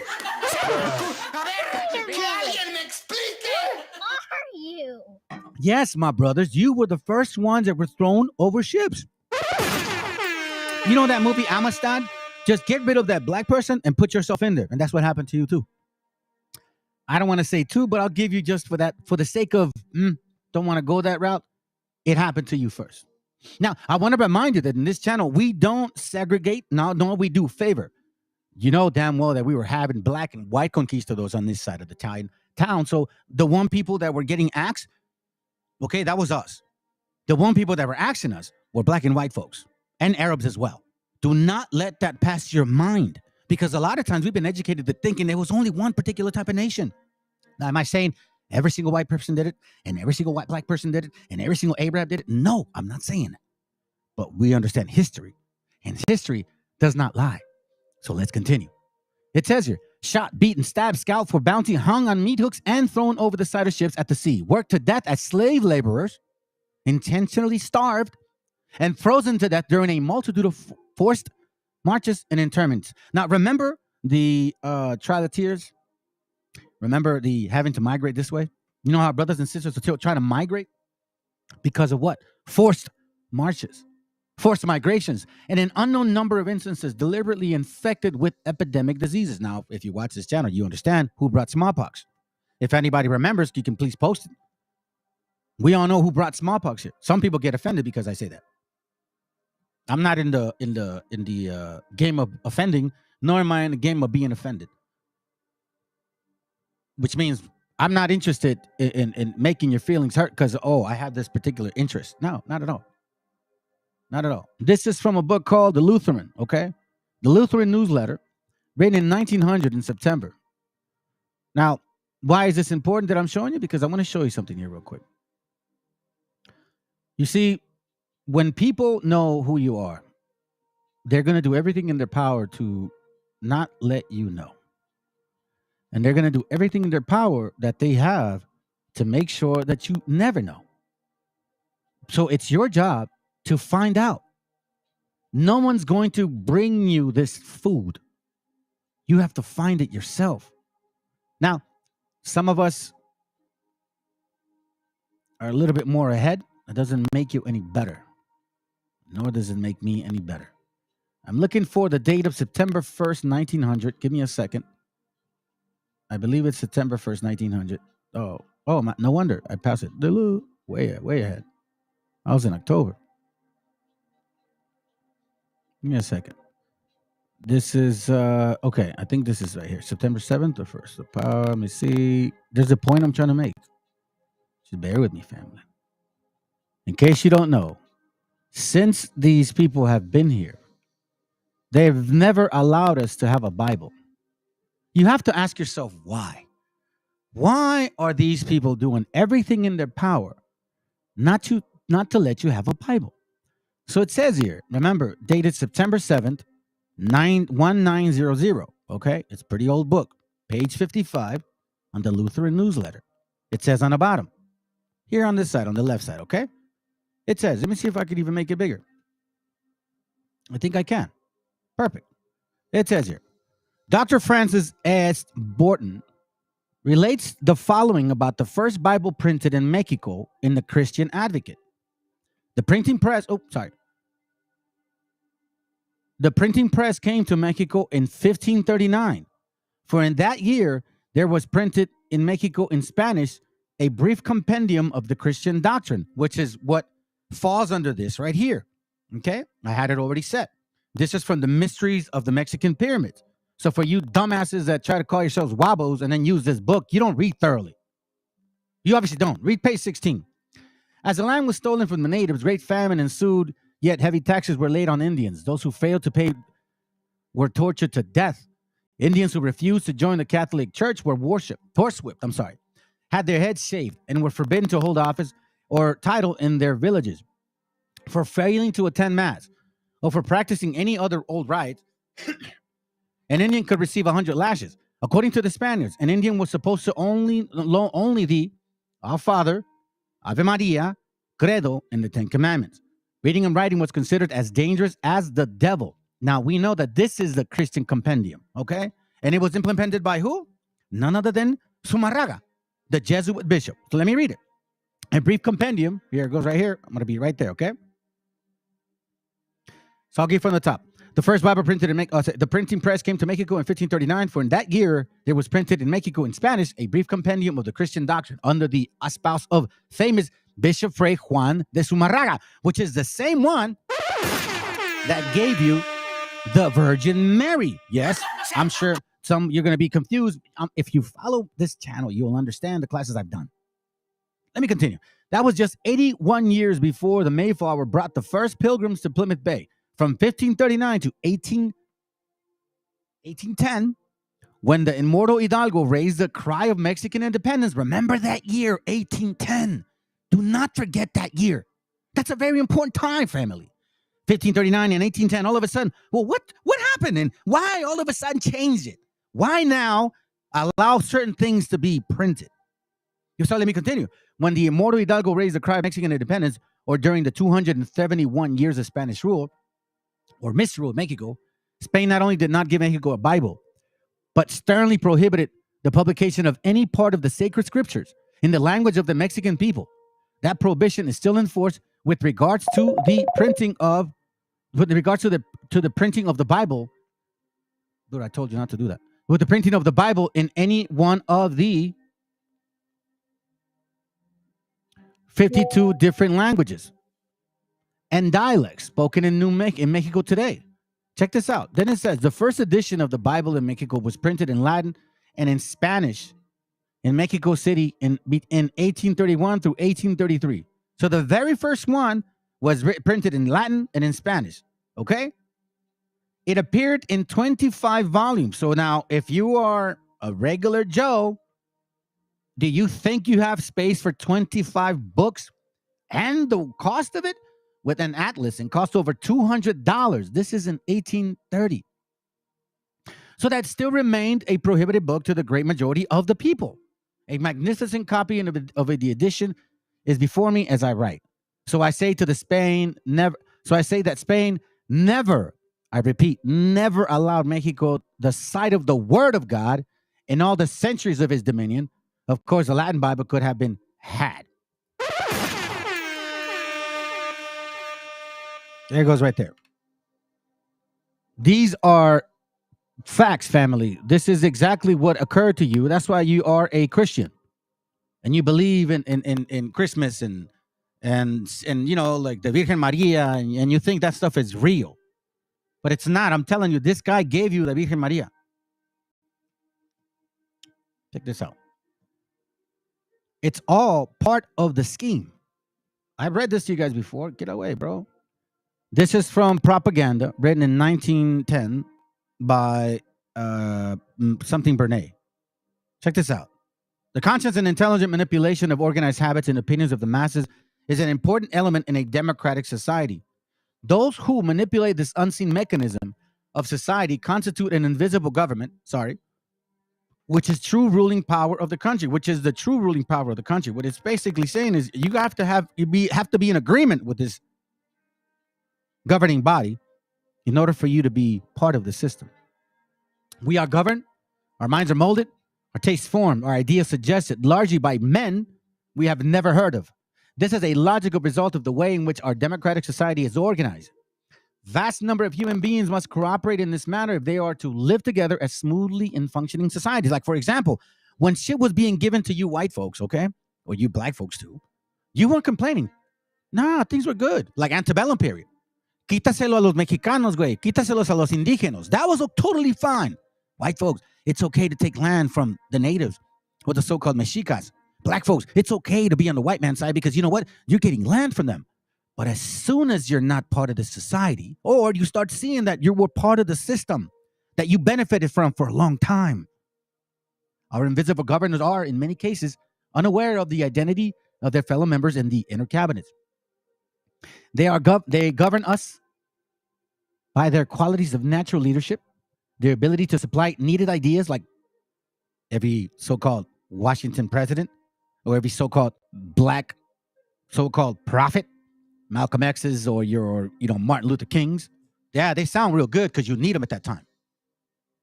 They never needed us. They never asked for our vote.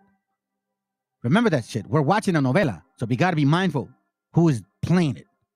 They govern us by their quality of natural leadership, their ability to supply needed ideas, by their key positions in social structure. Whatever attitude one chooses to take towards its condition, it remains a fact that in almost every act of our daily lives, whether in the sphere of politics or business, our social conduct and our ethical thinking are basically established or made by other people that you are not aware of. I'm going to show you something. This goes deep, family. And that's why I said I'm going to start showing you the spirit of these people. Okay? Check this out. The secret of Masonry, like the secret of life, can be known only by those who seek it, serve it, live it. It cannot be uttered. It can only be felt and acted. William Taft. For centuries, secret organizations have been the ruler of society, operating from the shadows, guiding the course of history, and wielding power in ways that most of us can hardly imagine. Within these secret societies, they share a common thread: hidden knowledge and secrets given only to the elite to navigate and manipulate the fabric of reality in a way that appears to be magical. 33-degree Masonry is one of these elusive societies. And throughout history, some of the most influential figures have been members of the Freemason Brotherhood. From founding fathers like George Washington to visionaries like Benjamin Franklin. Other famous Freemasons include Mozart, Winston Churchill, Mark Twain, Henry Ford, and as many as 14 U.S. presidents, including Andrew Jackson, Franklin Roosevelt, and Harry Truman. And Masonic symbolism can be found everywhere, interwoven into our daily lives in a prominent way. From the all-seeing eye, to the square and compasses seen on buildings, historical markers, and monuments, to the mosaic pavement found in places such as the Congressional Library. This Masonic symbolism has permeated various aspects of everyday life, often without the explicit recognition of those not familiar with Freemasonry and reflecting the widespread influence of Masonic traditions. How did this influence become so widespread? Many of the greatest and most prominent minds in history were Freemasons. They had secret knowledge of how to govern and rule their destiny. One of their secrets is a deep understanding of universal laws and principles that govern success, power, and abundance. When harnessed correctly, the secrets they understood led to power and profound influence. What sets these groups apart is their mastery of ancient wisdom and universal principles that many pass by, unaware of the profound impact they can have on their lives. These secrets, which revolve around the laws of the universe itself, are the keys to unlocking potential, achieving greatness, and even altering the course of history. Universal laws. The law of cause and effect is unchanging and deliberate. It is precise in its application and delivery. It knows no prejudice and delivers an exact proportion to all based on the seeds that you choose to plant through your thoughts and feeling states. It always delivers back to you the results of whatever you put out into the universe. As with any life on Earth, a seed, the cause, must first exist in order for anything to enter into and experience life, the effect. This is sowing and reaping in action. This principle is not complicated, but it is as certain and precise as the law of gravity. The outcome is predictable. The only thing that keeps a seed from growing is proper nurturing. With this principle, it's crucial to understand that the seed that is planted can only produce and must produce what the seed was designed to grow. Like the soil you would plant a seed in to grow a crop. I hope some of you guys are actually listening to what this person's saying. It's a parable for those that can understand what I'm trying to share with y'all. You see, it's telling you that it is a kind of like, for example, you are in control of that land and you are manufacturing the way that seed is going to grow. You're going to manipulate that seed into what its growth is. Like, for example, perception is reality. And I'm glad that I actually saw this and I shared this with y'all because it goes back to this part here. And I brought this out maybe a week ago. But in case some of y'all missed it, we were told from the get-go what was going to be the main issue. Genesis 4:7 says, remember, this is regarding Cain and Abel. And here it says, if you do well, shall you not be accepted regarding the offering? And if you do not do well, sin lies at the door. Check this out. Perception's reality. Sin lies at the door. So your eyes are what basically sees. In case you don't know, your eyes are what basically sees, right? I'll give an example. So let me read it again. If you do well, should you not be accepted? And if you do not do well, sin lies at the door. But dude, the interesting thing is what it says right after. See, a lot of us read different translations and we don't pay attention to what it's actually saying to us. It says, and unto you shall be his desire, meaning sin is going to desire you. Like, for example, Matthew 12, when you read about this, the spirit left you. And then it's like tired of going around and he says, I'm going to come back to my house where I live. Once again, and unto you shall be his desire and you shall rule over him, meaning sin. So if your mind is filtered, let's say through the scriptures, you're going to base everything off those things. So if you look at something and you're saturated with the word, you're going to base what you see off that information that you have in your eyes. For example, why Matthew 6:22 makes more perfect sense. So we've been told this from the get-go, but some of us don't want to believe. No, we're stuck in our old ways because we think we know when you don't even read or study, unfortunately. Matthew 6:22, the light of the body is the eye. You see that? Just like perception's reality, right? The light of the eye, the light of the body is the eye. See the eye? The light, what do you mean? What comes in, correct? Check this out. If therefore your eye be single, your whole body shall be full of light. But if your eye be evil, your whole body shall be full of darkness. And if therefore the light that is in you be darkness, how great is that darkness? Damn, right? So we go back to Genesis 4:7. Why it says this in the get-go. Everybody seems to miss it. If you do well, you shall you not be accepted. And if you do not do well, sin lieth at the door. He was warned, by the way.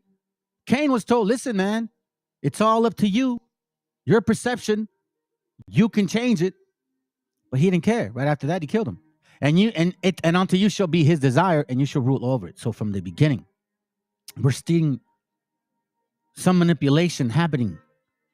And this is what it's talking about. And this is what I'm trying to share with y'all. You've been manipulated. We've been manipulated. And after this, let's continue. Results of whatever you put out into the universe. As with any life on Earth, a seed, the cause, must first exist in order for anything to enter into and experience life, the effect.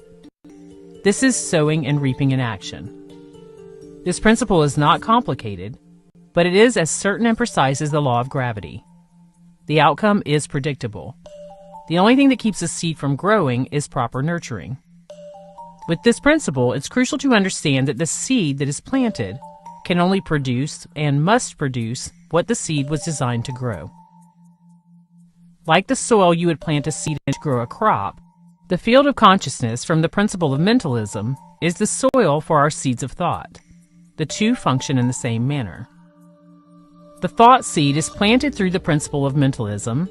The frequencies of vibration that we emit attract into the physical world the result of the thought seed that was planted and nurtured through the principle of vibration, and this results in a cause that creates an effect, tying these three principles together, what is commonly referred to as the law of attraction. Once again, this principle is precise and knows no prejudice. So the choice is yours. The choice is to train yourself to limit your thoughts, words, and actions to only those which will produce what you desire in your life. If you must take actions that are out of alignment with that initially, be certain to keep your thoughts and wording in check, as well as continuing to monitor and adjust your feeling states. For example, if you are creating your reality to have a specific amount of money within a specified period of time, based on the precise and unwavering truths of cause and effect, sowing and reaping, it wouldn't benefit you to repeat to yourself either out loud or mentally, "I don't have the money I need," or "There's no way I will have the money I need on time." Your thoughts, the seed, and the corresponding feeling states will return to you exactly the harvest in relation to the seeds that you planted. Whoa, that's a lot. And I lost several people, but hey, again, it isn't for everybody. This channel is not for everybody. And all right, so it ain't for everybody, family. Let me show you guys some intermediate videos here because I talked about these things. So a lot of white nationalists, right? Specifically you guys, right? You guys are all about bullshit. That's what I'm going to say to you because I'm going to show you your daddy. You know how you guys calling Trump your daddy? Y'all calling Trump your daddy, right? Okay. Well, this is your original daddy. You guys are, what do you call them? Constitutionalists? 1776. Our great forefather. He was thinking about us. Yeah, right. Check it.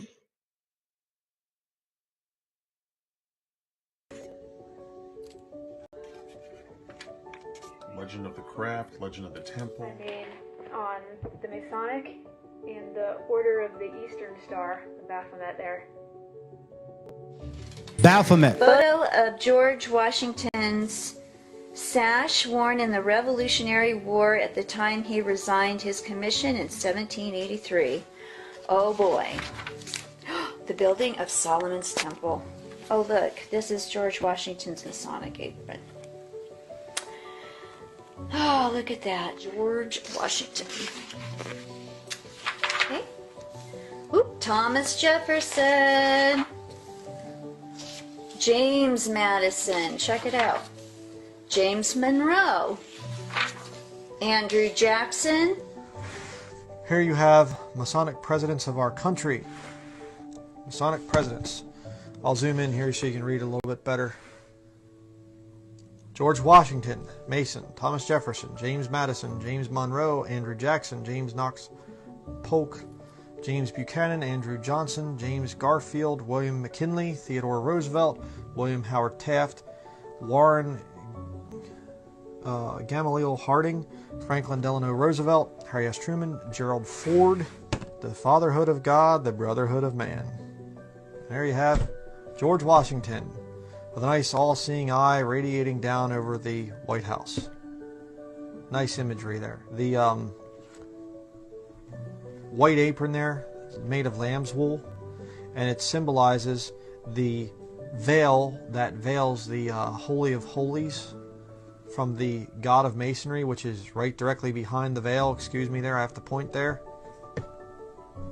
That's the God of Masonry. You see the square, you see the compass, you know, this thing here, right there, the G in the middle, does not stand for God. It does not stand for geometry. It stands for generativity. It is a sex symbol. Okay?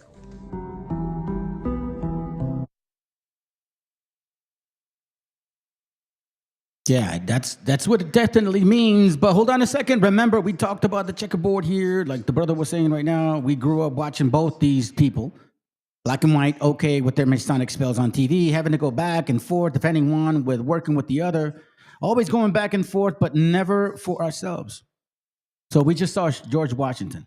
And that's why I tell you, you white nationalists, unless you are basically Freemasons in secret and you don't tell the people, you so-called constitutionalists of 1776, which now you're spitting over that whole fucking writing and shit. Because quite frankly, it did say, like, you can't have kings, you know what I'm saying? It kind of did say that. Regardless of what you want to argue, 14th Amendment, all that shit, I don't give a fuck about that. The fact being is that it did say, you shall not have kings. So When you go back and try to claim that the forefathers were so great Christians, they weren't fucking Christians. They were devil worshippers, Satanists, Freemasons, because that's who they worshiped, Lucifer. And it wasn't just white folks, family, because see, in this channel, we teach facts, not fiction. But the brethren who were a part of the syndicate. I already knew a backlash was coming because everyone in that religious sphere is a part of the syndicate. So I knew it was going to happen. You're so predictable. Most I said, sit back and watch how they come for you. I said, I'm ready. Mosai gave me the encouragement to pursue. And people should just be genuine and say, yo, they're part of the thing and talk out like that pastor guy did, even though, it is what it is. But people are being disingenuous and acting like it doesn't exist. And yet there were former pastors, or they had dads who were pastors and bishops and that. No, stop trying to keep people in ignorance, bro. Greetings. In celebration of Black History Month, I'd like to discuss the story of Prince Hall, our founder, who was a great American and the first Grand Master associated with our first Grand Lodge and its expansion.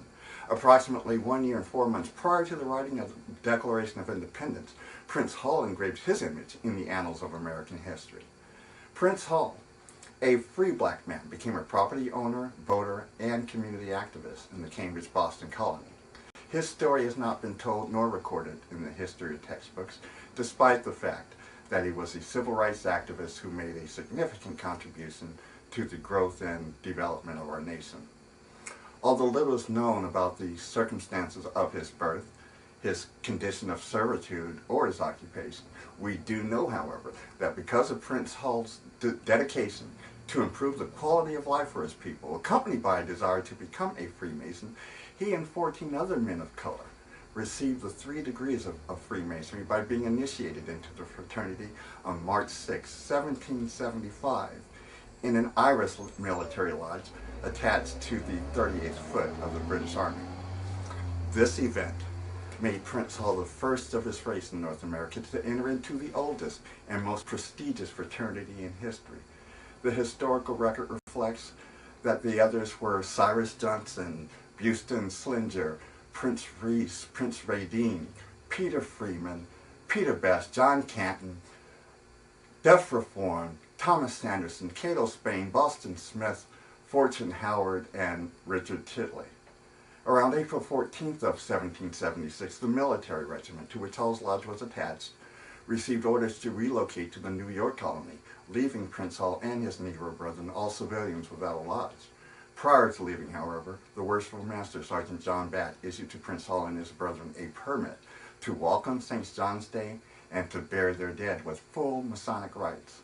As a result, African Lodge No. 1, Ancient Accepted York Masons, was formed, with Prince Hall elected as Worshipful Master.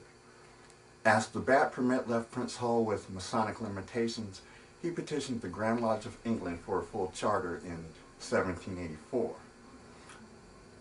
On March 2nd of 1784, Prince Hall wrote a letter to William Moody, Worshipful Master of Brotherly Love, No. 55 in London, England, stating that African Lodge had been in operation for 8 years, but it only had a permit to walk on St. John's Day and to bury their dead in manner and form. He felt it best to send to the fountains of whence he received the light for a warrant. This warrant or charter was prepared that same year, but was held up when the fee sent by Prince Hall never arrived. After several years, Hall decided to entrust another fee to Captain James Scott, the brother-in-law of John Hancock, a signer of the Declaration of Independence. Captain Scott delivered the letter and the money and received a charter, which he duly delivered to Prince Hall at around the time of the writing of the United States Constitution. Prince Hall acknowledged receipt of the charter in a letter to England and added, "By the grace of God, I shall endeavor to fulfill all that is required of me in the charter, and I shall make the Constitution my guide."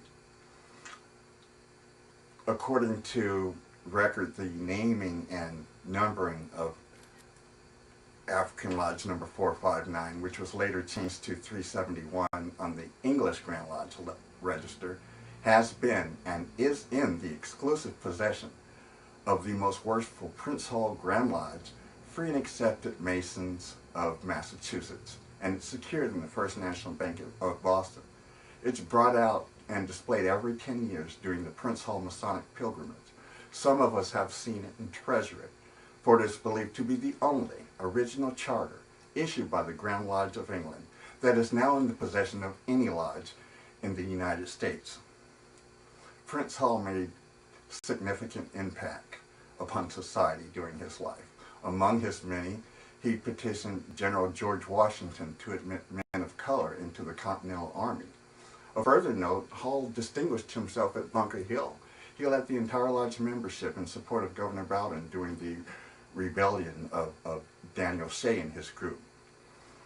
He petitioned the Massachusetts state legislature for funds to educate children of color. He opened his home as a school to provide an education to adults of color.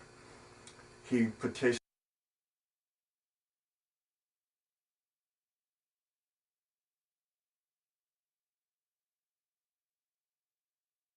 You know what's so funny, family? This really blows my mind as he's showing this stuff, right? You still got people, yeah, it's going to open the eyes to our hand. Wait, skedaddle back a little bit. You based your entire doctrine, ISUPK, GMS, IUIC, Sakari, whatever other idiot camp that was out there.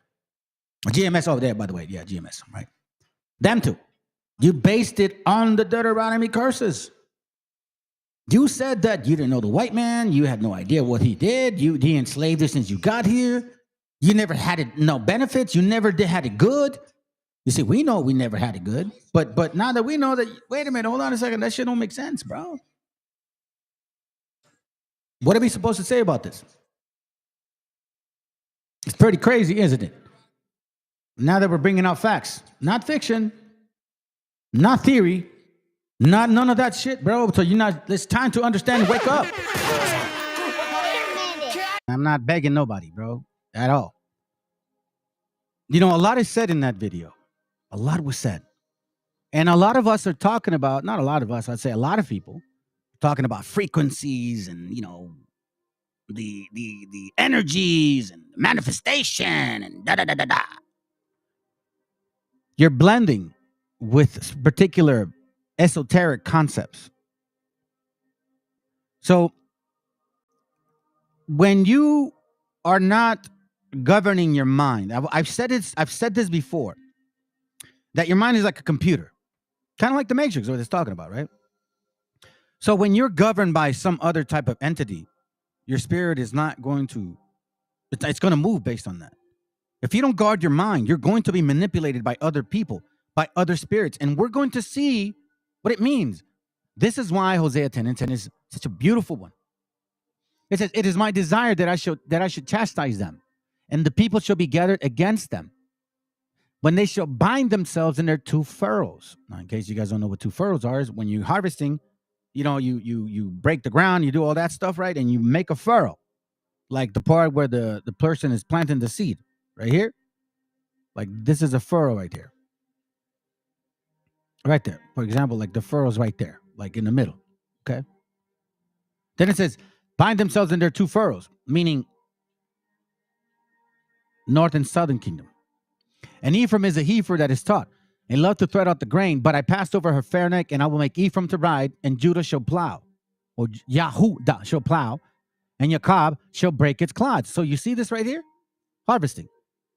We're gonna plow, and we're gonna use that to break our clods. What are the clods? These old traditions, old philosophies, old religions. Sow yourselves in righteousness, because something's coming, family.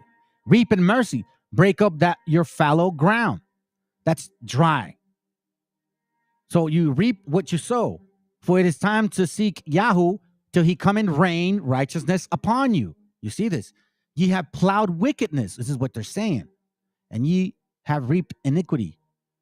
Ye have eaten the fruit of lies, because you trust in your way and in the multitude of your mighty men. Now, why am I reading this to y'all? Because guess what?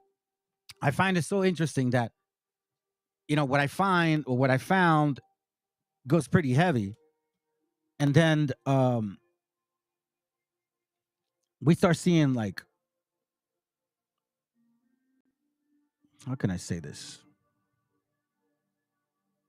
Here, let me show you now. Let me show you now.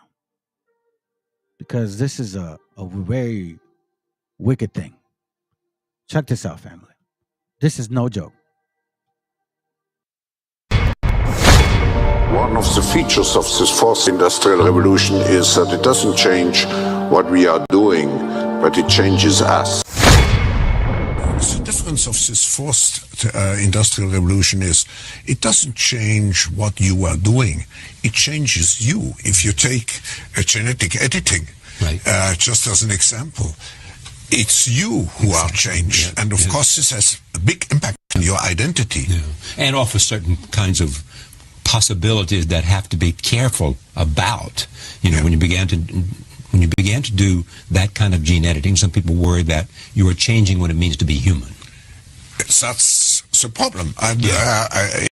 Of course, the new industrial revolution offers us many opportunities, but it raises manifold questions on the ethical, but even legal implications.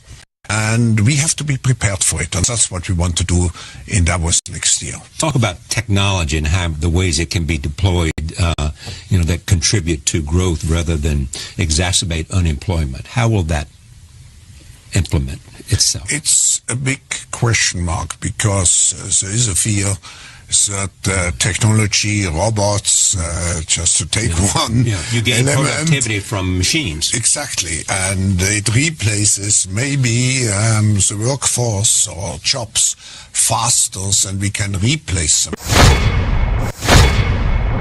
Humans are now hackable animals. You know, the whole idea that humans have, they have this soul or spirit and they have free will and nobody knows what's happening inside me. So whatever I choose, whether in the election or whether in the supermarket, this is my free will, that's over. Free will, that's over. That's over.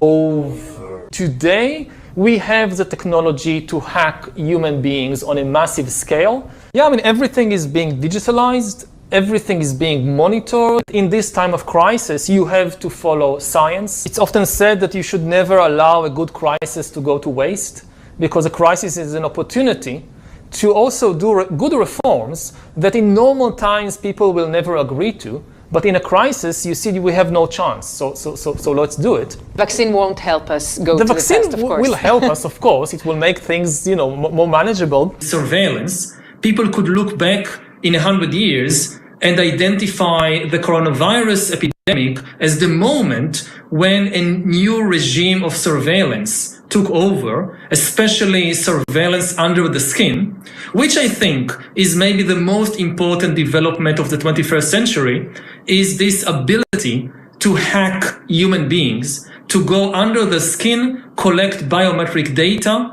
analyze it, and understand people better than they understand themselves. This, I believe, is maybe the most important event of the 21st century.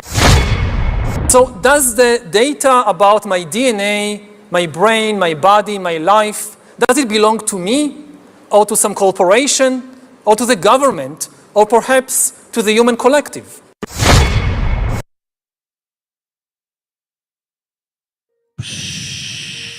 Wow. You guys all been predisposed to this particular type of doctrine. So-called manifest destiny, so-called, we're better than y'all. Isn't that what white folks have told us for so long? That's why they came here and tried to civilize that. Supposedly civilize us, right? That's what they said.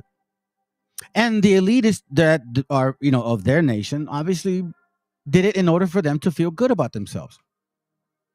The fact remains is that we are very aware that we've been going through this for centuries. Now, for the first time, you people here are starting to figure it out.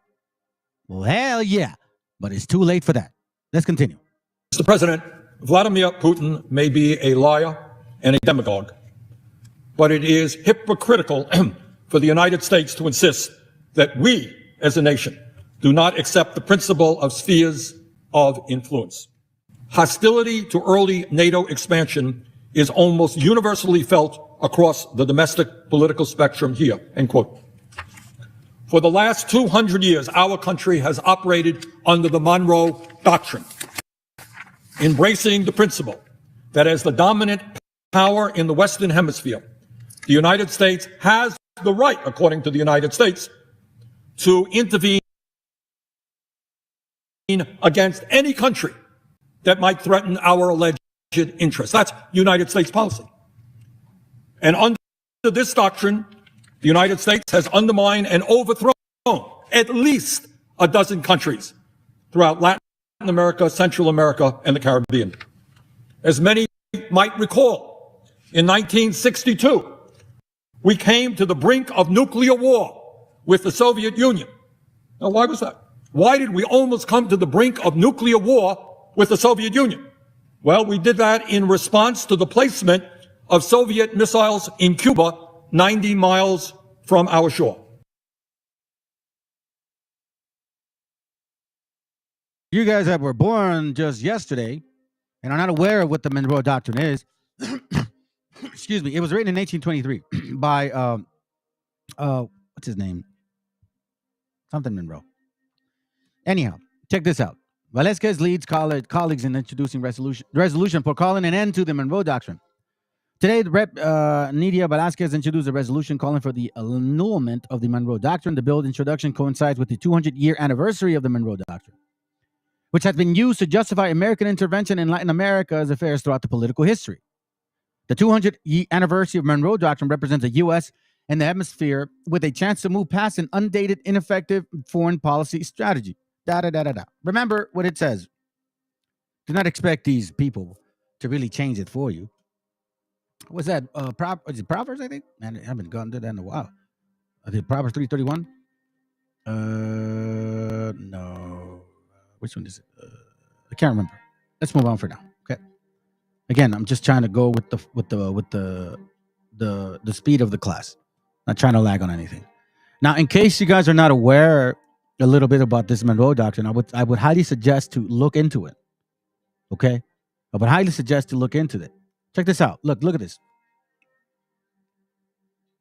If you've ever voted for Father, I'm asking you to chip in $5, $10, or even $25 to his campaign. Not this cocaine. Check this out. So remember, this is why you got to be mindful with the things that people say regarding political parties, political ideas, blah, blah, blah, blah, blah. All that stuff, right? Let me see. The Russians are back currently in Caribbean, Mexico, Venezuela doing drills. Creak, creak, crack, right? Exactly. So, well, again, you're going to see where it's going to go, sis. It's going to hurt some feelings. And it didn't hurt my feelings, but I was like, yeah, I expected it. But it's okay. Remember, like the video I had showed earlier, if you're into this research, you don't stop. You keep going. Let's continue. So, as president, would you support sending U.S. Special Forces over the border into Mexico to take out fentanyl labs, to take out drug cartel operations? Would you support that kind of American military use? Yes, and I will do it on day one. Here's the thing. The cartels are killing tens of thousands of our fellow citizens. You want to talk about a country in decline? You have the cartels controlling a lot of part of your southern border. We have to reestablish the rule of law, and we have to defend our people. The President of the United States has got to use all available powers as Commander-in-Chief to protect our country and to protect the people. So when they're coming across, yes, we're going to use lethal force. Yes, we reserve the right to operate. How many more tens of thousands are we going to let to die? I am sick. I've met angel moms throughout this country. I met a lady in Texas named Tracy, and her son took one Percocet that was laced with fentanyl, immediately died. That is happening all across this country because of the poison that they are bringing in. So as president, would I use force? Would I treat him as foreign?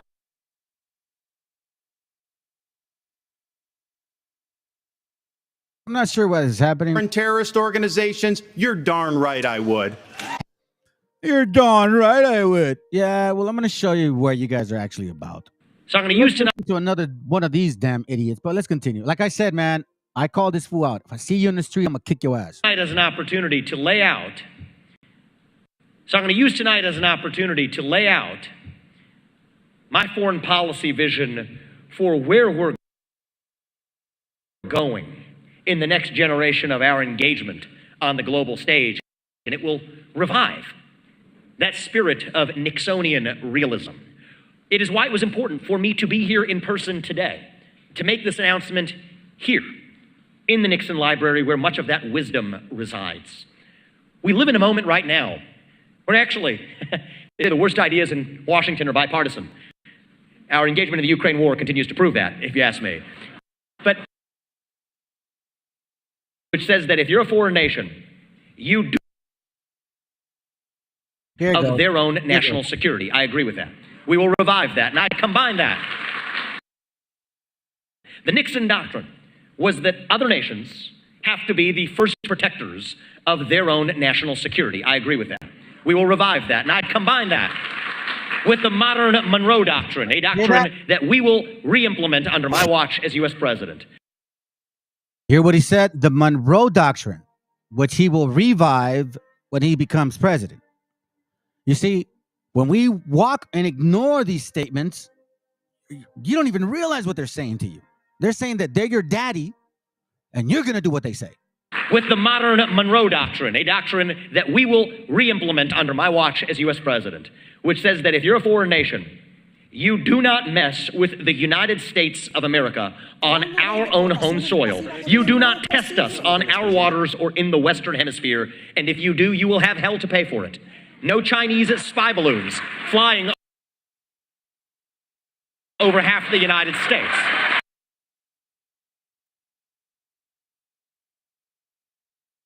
See, and these idiots, these white folks, these dumb white folks, I'm gonna call you that because you guys are.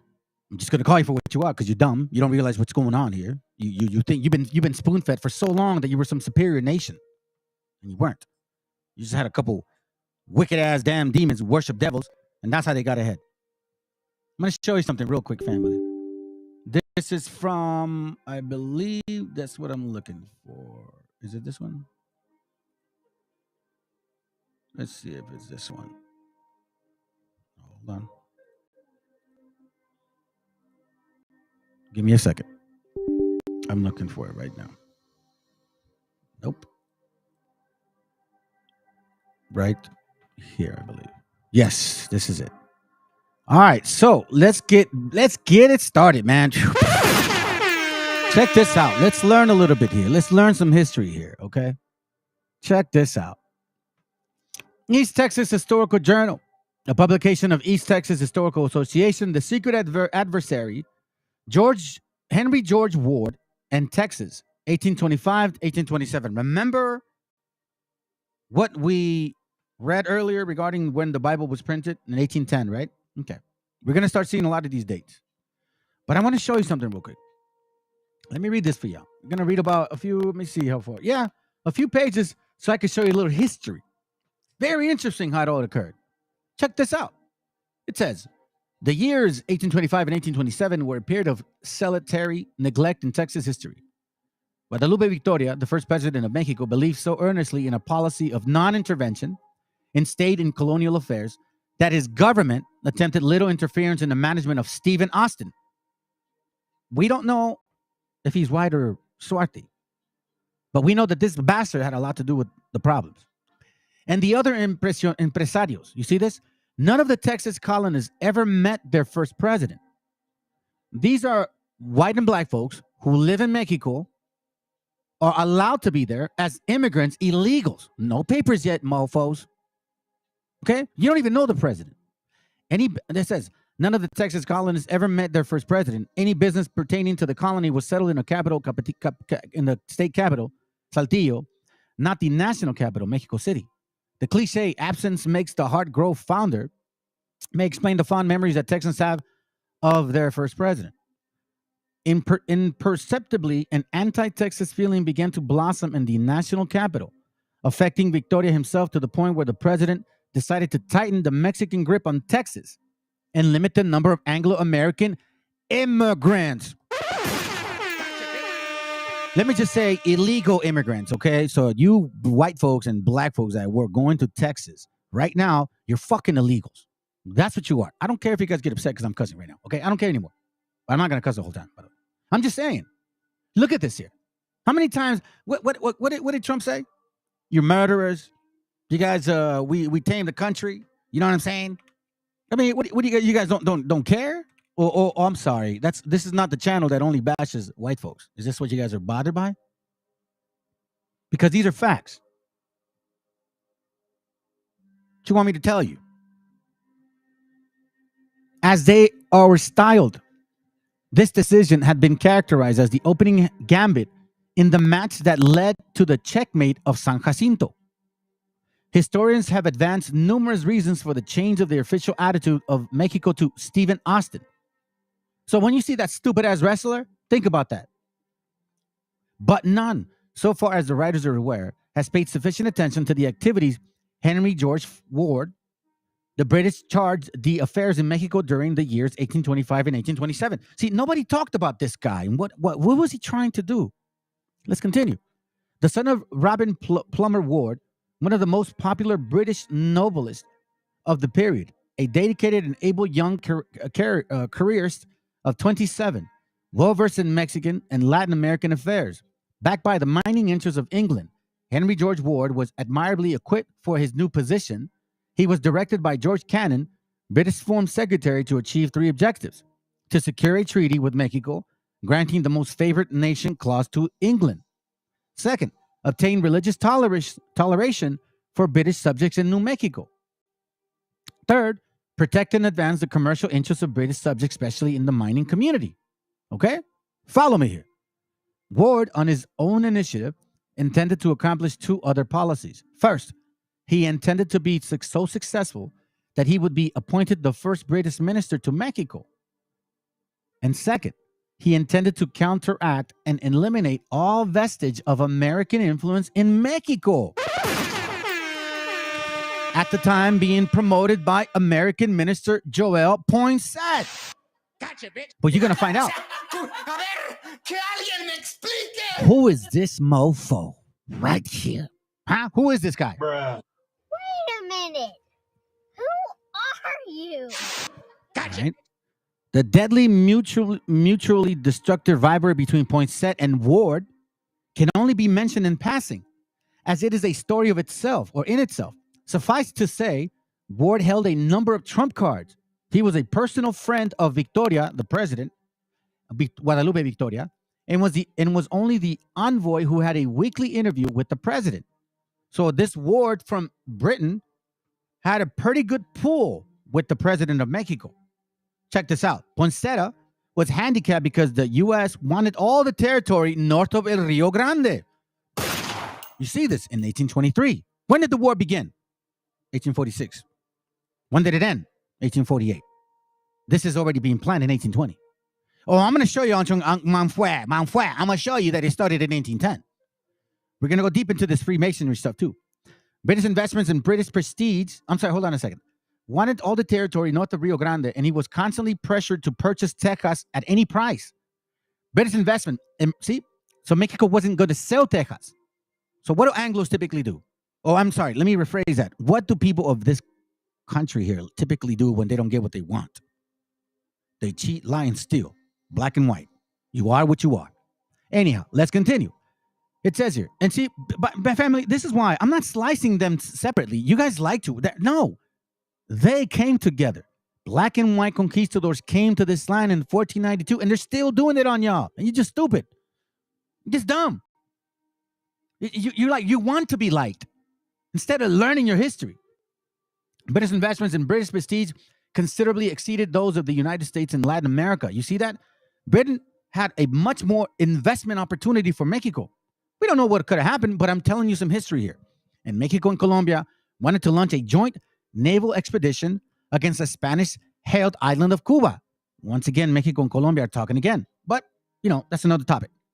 But, Cuba, which was a very real threat to the new Latin American republics. But the U.S. policy, January 25, and self-interest dictated that Cuba be retained by weak Spain. You see that? So they interfered in the way of Mexico and Colombia. Hence, President John Quincy Adams had opposed joint intervention, a decision which irked both Simon Bolivar and Guadalupe Victoria. You understand these things? Why these white folks in America, if they say they're so superior, why are they stopping us at every game to get better? You got to start asking yourselves that question. Why did they keep the Bible away from you, raza? You got to start asking yourself that question. Why the hell all of a sudden white folks want to be like us, or they want us to be them, or they want us to be the same tribe? You got to ask yourself that damn question. Within a matter of days after his arrival in Mexico in 1825, remember the year? Remember the war started in 1846, ended 1848. They took the whole land, right? 1825, Ward realized that the elimination of Stephen Austin's colony in Texas and the substitution of the British colony headed by General Arthur Tyrrell, or an Indian confederation led by pro-British chief would, as Ward wrote, effectively eliminate all the chances of the Americans obtaining control of the Gulf of Mexico area. To that goal, he bent all his considerable skills and efforts. From the very beginning of Anglo-American colonization in Texas, Mexican governments, both imperial and republican, had insisted that all immigrants become Roman Catholics. You see this? They were telling the gringos. So don't go by Anglo thinking they're white, because we see white folks that they're supposedly they're white, but they're not. They're actually fucking like negros and shit. I'm sorry to say, but you know what I'm saying? I'll give you an example. For example, these guys right here. What's his name? This guy right here. Right here. You see this right here, family? This guy's right here. These guys are a true story. I was 21 years of age. This is not long ago. 21 years of age. Yesterday was my birthday. Years of age. Oh my God. Totally fine. Yeah. Whatever. Look, family, these are not white folks. Their dad is black. If you believe in the Bible, then you know that this is of the seed, right? You telling me these are widows? But you know what? When they come from a foreign land, you in my car. Right? And you couldn't ever eat anyone's leftover food if they ever had their mouth on. Think about that. Think about them getting off think about them 1492 coming over here, bro. What are you going to say? You think they're going to look African? You think they're going to say, oh, they're Africans? No, they're going to say they're fucking white. Esta gente es negra, hermanos. El papá de ellos son negros. Y la mamá es güera. Start waking up. From the very beginning of Anglo-American colonization in Texas, Mexican government, both imperial and republican, had insisted that all immigrants, you beaners, you damn illegal aliens, white folks, this is what you guys are, illegal aliens. So shut your asses up. And that no settler be permitted within 20 leagues of the sea. Ward found both these restrictions adverse to the interests he represented. Therefore, one of his duties was to persuade the government to enforce the loosely administered law in the American settlements in Texas. You see, Mexico wasn't trying to make you guys like, hey, you know, you got to be like, you guys, you better assimilate, you beaners. Oh, we're going to shoot you guys at the border because you don't assimilate. Yo, why don't you guys go back to your country, huh? What's his name? The stupid ass dude with the funky ears and shit. He thinks he's MMA greatest. He's not. He's a dumbass. He's lost his mindset. And didn't they tell us to go back to your country while you're here? Isn't it the same thing? The same thing. And ignored it whenever it was pertained to the British settlers. Let me continue. Ward was also confronted with the fanaticism of the small-town Mexican. This was a two-edged weapon which Ward, to give him credit, hated to employ. Nonetheless, while Ward hoped that that tolerance would replace his fanaticism, he would not want the national government to be tolerant of Texans. You see this? He's like, yo, listen, don't trust these people. Why? Here's why. When an unknown cowboy, very likely a Texan, came to Mexico City, demonstrating a secret trick to break the most refractory horses, he was also lynched as a sorcerer. Ward did nothing to help him. Indeed, Ward appears to have inflamed deliberately the national government against both Texans and Americans, promising, as he had told Cannon, to make sure his influence would be used only in secret. Now we're going to go deep into this, and here's the actual best part. Ward wrote Cannon a letter in September 1825, enclosing a manuscript of a map of Texas showing Sabine River as the present United States boundaries, which eliminated the shadowy claim of the Americans to the Rio Grande. He mentioned that the Americans, you mean the illegals, right? The ones that are calling us illegals. Yeah. Estos gringos, estos pinches gringos, right? these illegal Europeans, were still pushing their claim to the Rio Bravo and offering to pay Mexico for additional territory. To make matters worse for the Mexicans, they had not enforced their authority in the area between Sabin and the Rio Bravo. You're going to find out why pretty soon. As a result, American settlers, backwoodsmen, lawless and scornful of all restraint. Oh, I see. But you call us savages. Let's continue. You so-called Christians, right? You Christmas Christians. This is who you guys are. American Christmas Christian settlers, backwoodsmen, lawless and scornful of all restraint, like the old West, where you had your daughters do some funny stuff to the dads. Yeah, I heard about that. Were pouring in. 6,000 families were there already, pretending to recognize the authority of Mexico. But everyone knew that in case of a rupture between the U.S. and Mexico, these bad subjects and inconvenient neighbors would side with the former. And then you're kind of wondering if we're going to do that to you, huh? Bruh. Here's the best part. Ward reported that he had already warned Victoria and his cabinet member, Jose Ignacio Esteban. Who the hell is this guy? We're going to find out. Jorge Ignacio Esteban and Lucas Alaman. But Esteban had retorted that the Texans were all good Catholics and couldn't be trusted. That's what he said, right? Why would Ignacio Esteban say that? Ward scoffed at this naive statement, like, you stupid, retorting to the American backwoodsmen, as everyone knew, had no particular religion. Damn paganists, and their creed would be affected by circumstances. Furthermore, these interlopers, damn rapists, murderers, and God knows what else you are. Oh, that's right, you're terrorists. You're right-wing terrorists, right? That's what you are. Yeah, exactly, the ones that don't wipe their butts. Furthermore, these interlopers would practice smuggling. What? Are you? Bro, do you see the family? They're projecting all the time. They're calling you names and they're projecting who they are. Hence, if Mexico thought she was gaining any real advantage from these people, she was wrong. So we see now a lot. But the question is this. Who's that guy right there? Well, I'm going to show you something, family. In this channel, we've been talking about Freemasonry. You know what I'm saying? We've been kind of talking about particular things and how some people are part of the group, right? All right, check this out, fam. Remember, this is from the book that I have. It's called The New and Revised Edition and Encyclopedia of Freemasonry and its Kindred Science. Okay, I'll take you here real quick. Check this out. It's gonna blow your mind. You remember the guy's name? Jose Esteban, right? Okay. Check this out. All right, hold on. Relax, Turbo. Hey, relax. Okay, that's it. Check this out, family. Remember what it says here. Ward reported that he had already warned Victoria and his cabinet member, Jose Ignacio Esteban. But Esteban retorted that the Texans were all good Catholics. They're all good Catholics, Holmes, and they could be trusted, eh? Pendejo. No, not really, family. He knew what was up. Check this out. Masonry, Mexico, was introduced in Mexico in the Scottish Rites sometime prior to 1810. Holy shit. Remember the Lutheran newsletter in 1900, right? That it said that in between 1539 and 1810, there was no printing involved.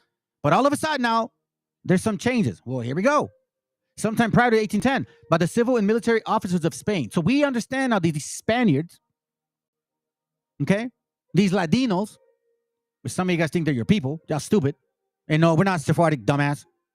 By the civil and military officers of Spain, but the exact period of its introduction is unknown. Okay, so here we go.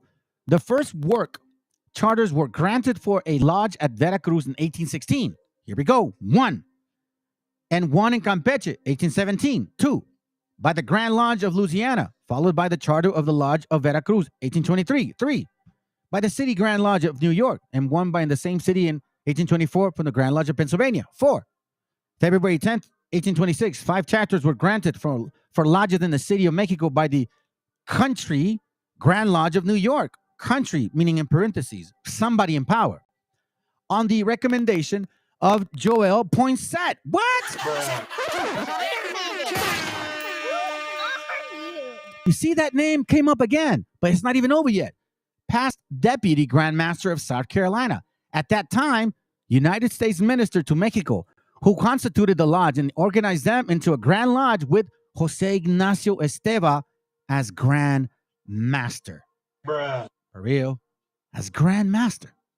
So this guy here, a cabinet member of the president of Mexico, War told him, listen, these fools are going to turn on you. And he said, oh no, they're good Catholics. They're people to be trusted. Really? You can trust these damn heathens? This guy here that soils on his diaper, you can trust someone like him? His dad was a German. What are you talking about? I mean, I don't understand at what point are we really going to accept these things? This guy right here? They 100%. Do I need media, liberal press media?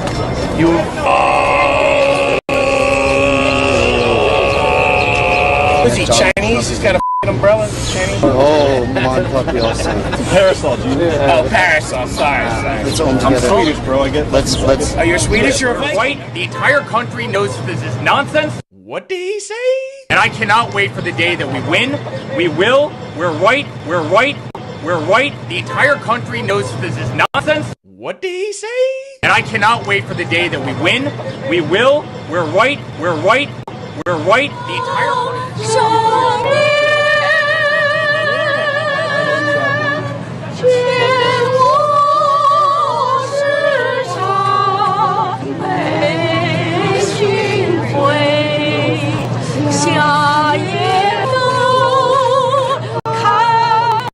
Jesus the Lord.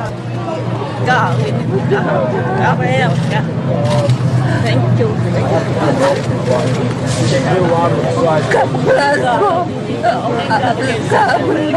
Bible, only Bible. Yeah. Jesus. We need you. You need your help. God, we need your help. Welcome to another day in paradise, okay? I'd like to testify. In fact, I always testify. I've never not once not testified. It's a mistrial, okay? I missed most of it. I was resting my eyes, okay? They got nothing, and every legal expert says so. You got Jonathan Turner, very respected. He says Trump is innocent. In any way, probably Stormy liked it. You got Janine, the Dersh, Saul Goodman, Ally McBeal, the Lincoln lawyer. And you got Storm and Norman. She says, I banged her in the missionaries. Fake. She's more like Fort Knox in there. No one can get in for 3 blocks. Buttoned up tighter than Tom Fitton. You can't prove it, so none of it happened. But if it did... yeah. But if it did, she came up to me with tears in her eyes and she says, sir, you have to be the most virile golf champion since Dorfon Golf. And now she's saying it was over very quickly, which, by the way, totally fake, okay? In fact, she faked the entire thing very quickly. No, I don't think so. They don't call me the 3-term president for nothing, if you catch me. That was too funny, man. Oh, shoot. Hey, I forgot about that last part. He said, the Lincoln lawyer, Ally McBeal, she was talking about. That was a show, bro. That was a show. I mean, it's funny, but it's not funny because, quite frankly, this is deeper than it gets. You see, we did not know that ever since this time, these Freemasons were involved, and this Freemason here is the cabinet member for Mexico when it came time to protect this particular region. So now do you understand how important it is to consider facts? This is actually a good link here. For the first time in digital format through the internet, documents for the study of relations between Mexico and United States that are under custody of the General Estrada Historical Archives or Diplomatic Historical Archives of the Ministry of Foreign Affairs in Mexico These are 51 books that contain data, details, and circumstances that reveal in light of the correspondence between the protagonists and key figures who participated in two historical events that changed the territory, foreign relations, and the economy of Mexico and its neighbors. During the first half of the 19th century, the Texas War of 1835 and the Mexican-American War of 1846. So you see that this here gets really into the details as to what occurred. That's why I had found that information out. But see, I wouldn't have known if I wouldn't read. And that's why it's your job, our job, to make sure that we study these things. Because if we don't, then guess what? You're not going to realize who was part of this game. I'll give you an example. Let me see this real quick. Go back to your own. Here, right here. All right. Let's continue. Let's continue because we're moving. Hold on. No, don't move. Check this out. So we see this here, right? We heard about this. Let's go. Country. What else? Come on. See? Yeah, go back to Mexico. You know, my very first video on this account was in response to this type of behavior. And in that video, I stated this, that the difference between indigenous people of these lands and foreigners is that your ancestors either met the boat or they came over on it. Now, I know that rubbed more than a few people the wrong way, but not a single person has been able to dispute that one basic truth. And to that truth, I'd like to add one more. Now, this applies whether you're first-generation immigrant or 25th generation, whether your family came over on the Mayflower or wrote the Declaration of Independence itself. On behalf of my ancestors and the indigenous blood that runs through my veins, as long as there is one single drop of indigenous blood on these lands, you, your ancestors, and your descendants to that blood, you will always be foreign. I did not stutter. That's right, brother. That is so true, bro. Let's continue. Because if you really think about who's involved in this here, now we know that who had something to do with this particular fire here. Jose Ignacio Esteva, the Grand Master, a Masonic body, both New York and Scottish rites, however, soon degenerated into the rival politics club, and bitter functionalism became so strong that in 1833, the authority issued an edict suppressing all secret societies. The bodies met, however, secretly in about 1834. The National Mexican Rights was organized in 9 degrees. So again, remember, family, look, this is from Park Ethnography Program, African Explorers of Spanish America. The first Africans from Spain were known as Ladinos, Sephardics, so to speak, or Hispanizados Africans, and were soldiers, servants, and settlers and slaves. Soldiers, servants, settlers, and indentured servants. Rephrase that. They began to arrive in America as early as 15th century, many as auxiliaries to the Spanish and Portuguese explorers, meaning help.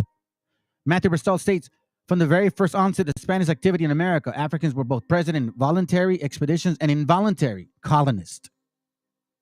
Many people of African descent initially saw the passage of the New World as a means of bettering their social and economic positions. You see this? Given their numbers and roles in Spanish port cities like Seville, and in their generally depressed economic conditions, it is not surprising that both free and enslaved Africans hoped to improve their lots by crossing the Atlantic in early voyages of exploration and conquest. You have to know the truth, because these are facts. African men and women are part of the number of Spanish expeditions. The Pamphilo de Narvaez, a black conquistador who you can find in the Dogs of Conquest, who used dogs against our gente. I think this is important right now because you have to understand what that means. Pamphilo de Narvaez expedition of 1528 from Cuba to Florida is one such example. If you read the book called the Dogs of Conquest, you're going to understand what that means. Okay? It's going to make sense to you because once you get the book or download the book or go on the what do you call it? Archives.org, you'll see what this means. Let's go.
that sink in.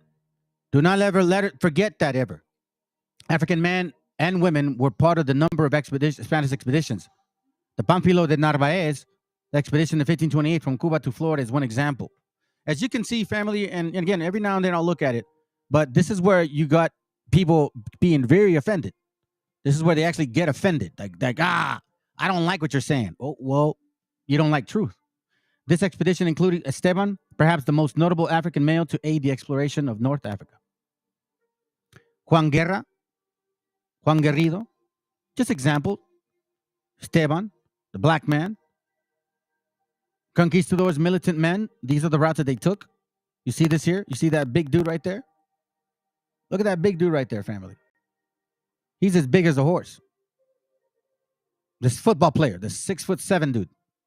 He's sitting on a horse, and the guy's almost as tall as the actual Spaniard. See what I mean? They're coming with armor. We're not. You need to know your history, because this is not just a one-sided affair. There is something called black nobility. The majority of black slave owners were members of the mulatto class, and in some cases were the sons and daughters of white slave masters. Many of the mulatto slave owners separated themselves from the masses of black people and attempted to establish a caste system based on color, wealth, and free status. According to Martin Delina, the colored community of Charleston City clung to the assumption of the superiority of white blood and brown skin complexion. Why do you think they're trying to say they're the people of this land? These mulattoes of the old free black elite.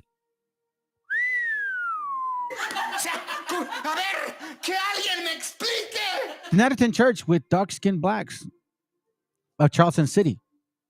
They not only formed congregations which excluded freed men of dark complexion, but they also married among other mulattoes to keep the color in the family. Large number of free blacks owned black slaves, and large number of free blacks owned black slaves in numbers disproportionate to their representation in society. According to the federal census, which I showed you the book, free blacks own more than 10,000 slaves in Louisiana. Hold on, let me say that again. Maryland, South Carolina, and Virginia. The majority of black slave owners lived in Louisiana, planted sugar canes. You still believe you're from this land? Or you still believe you're the people of the book? No. Stop the cap. Because we know now how they took nations, like Psalms 83 said, to take over this land. And now we see that even in this, this masonry thing has a very deep root. This is the reason why some of you guys don't understand what these books are saying. This is the Harold Wallace Rosenthal interview. Look what he says. Okay? Check this out. I'm going to read a few things and then I'm going to read a statement. This book, it contains the text of most revealing and shocking interviews of a Jew by the name of Harold Rosenthal, which was conducted in 1976 by a concerned patriot, a Walter White. And Rosenthal, an influential Jew, learned the Jewish ways, involved the working of the government in Washington, D.C., explained the Jewish involvement and cause of major problems we face today. He says, Rosenthal, in exposing certain aspects of inner invisible world of Jewry, revealed the modes and tactics Jews use as in destroying Christian civilization and covertly attaining control of our lives and government. That's what that other guy was saying. That is a so-called Jewish person. That scientist that says they're going to control the minds. And this is what I'm saying, family. When you start listening to this esoteric teachings, you're opening your spirit to be governed by those particular things. The result has been hidden tyranny upon us, like the tyranny waged against the saints by the red beast system of revelation referred to the mystery Babylon. Let me read this real quick. This is interesting. Luke 16:8 says, "For the children of this world are in their generation wiser than the children of light," which we see. Why do you think those guys are trying to come up with computer systems that can manipulate your thought process? You see, it's interesting. Watch what this says. In a highly confidential interview with a Jewish administrative assistant, one of his nation's ranking senators, he said, "It is a marvel that the American people do not rise up and drive every Jew out of this country." The Jew, Mr. Harold Wallace Rosenthal, made this statement after admitting Jewish dominance in all significant national governments. He said, "We Jews continue to be amazed with the ease by which Christian Americans have fallen into our hands. While the naive Americans wait for Khrushchev to bury them, some Russian, we have taught them to submit to our every demand. Ask how a nation could be captured without knowing it. Rosenthal attributed this victory to absolute control of the media. He boasted of Jewish control over all news. Any newspaper which refused to acquiesce to control the news was brought to its knees by withdrawing advertisement, meaning through money." You see this here. You see this here. It's an interesting thing. He says, and I quote, "The hidden tyranny. Most Jews do not like to admit it, but our God is Lucifer."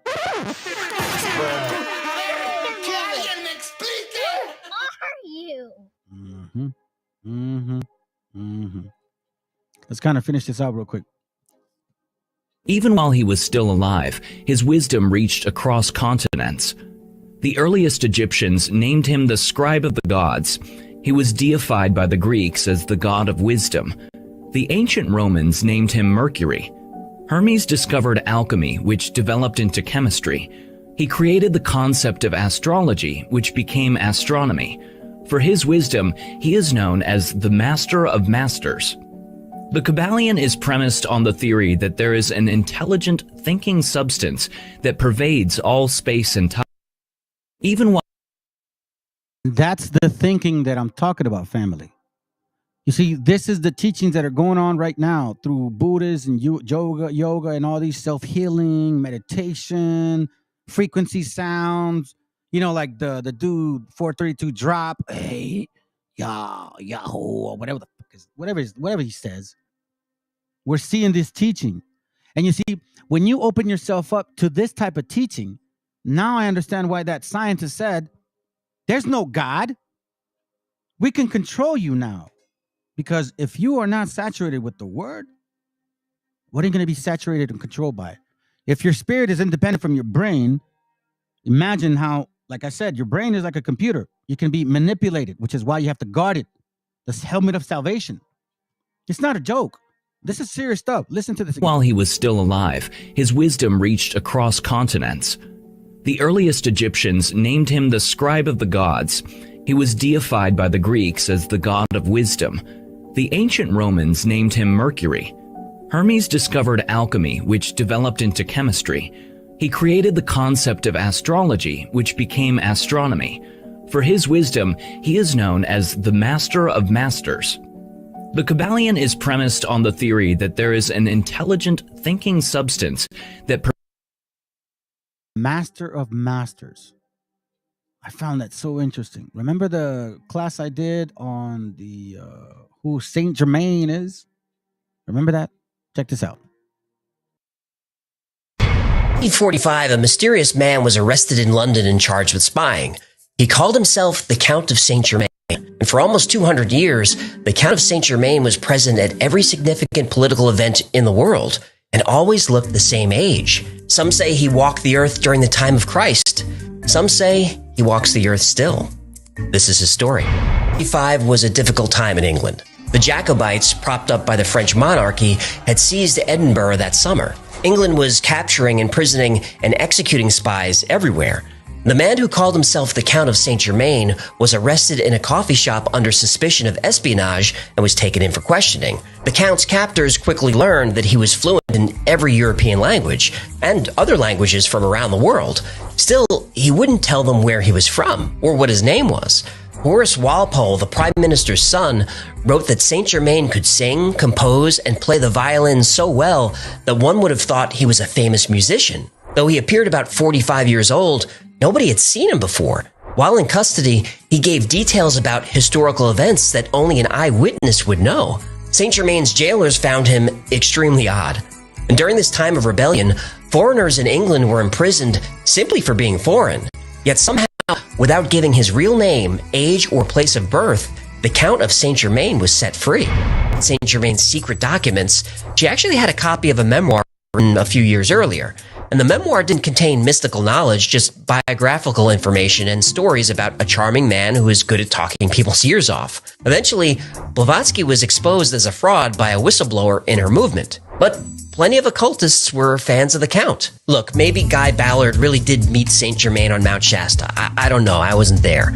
But I do know that Ballard plagiarized a lot of his material from science fiction books and was found guilty of fraud, so you be the judge. So what do we know? Yeah, so check this out, family. I found this very interesting because yes, you're right. You're right regarding the Canaanite god. I'm gonna show you this real quick. Excuse me. Here it goes right here. Hold on. Here it goes right here. So we know of this here. We know of that, right? We know of that right there. Regarding the Canaanite, the Pharaoh, the king of Babylon, Judea, Roman, Vatican, Templar, Khazars, Switzerland, Masons, Illuminati, Jesuits, USA. So this is basically considered the Sephiroth, and this is where they get the teachings of thought. I'm telling you, family, it's all Talmudic, Kabbalist, Torah build up, very wicked as hell. Now, you know, I find it so interesting because it looks like this. Check this out. Remember he mentioned alchemy, right? The god of Thoth. Okay. Well, that's why y'all need to be careful. These people that supposedly they believe in Kemet. Okay, sounds good. Yeah, you're right. This is wicked as hell. That's why you got to be mindful. You see the Sephiroth right there? I'm telling you. Check this out. I'm telling you right now. Check this out. See, this is distinction. These are paths of so-called wisdom that they want you to understand. You see this here? The concept of man, and now we see this here. Boom, boom. Look at that. Let me save this. Hold on a second.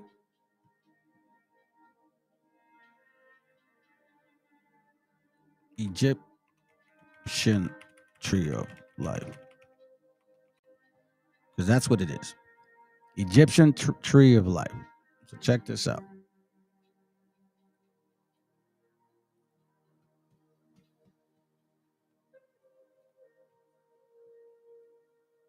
Look at this right here. See? Now look at this right here. Ein Sof. Remember, brothers, I told you that in the Kabbalah, the actual book, this right here, I showed you in this book, it talks. Hold on. Oh, okay, you're getting a little intense for this, huh? You're getting a little intense for this. The background went blank. Give me a second. Let me fix this. Hold on. Here it goes.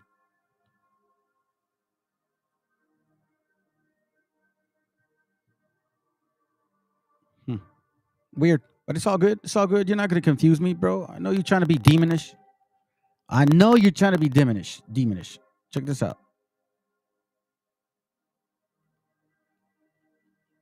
It goes right there. I showed you guys this before. You know, here it goes right here. You see this? That is the Sephiroth. Okay? And it stands for Ein Sof. Okay? So you can actually see it right here. If you go to the because it's alphabetically. Let's see, A B C D E F G H I A B C D E.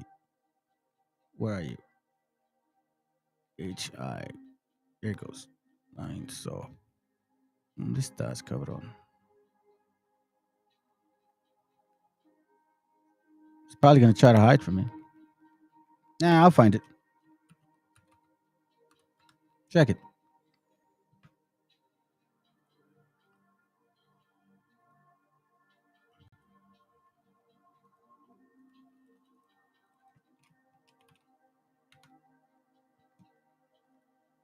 I may not be able to find it, so let me do what I typically do.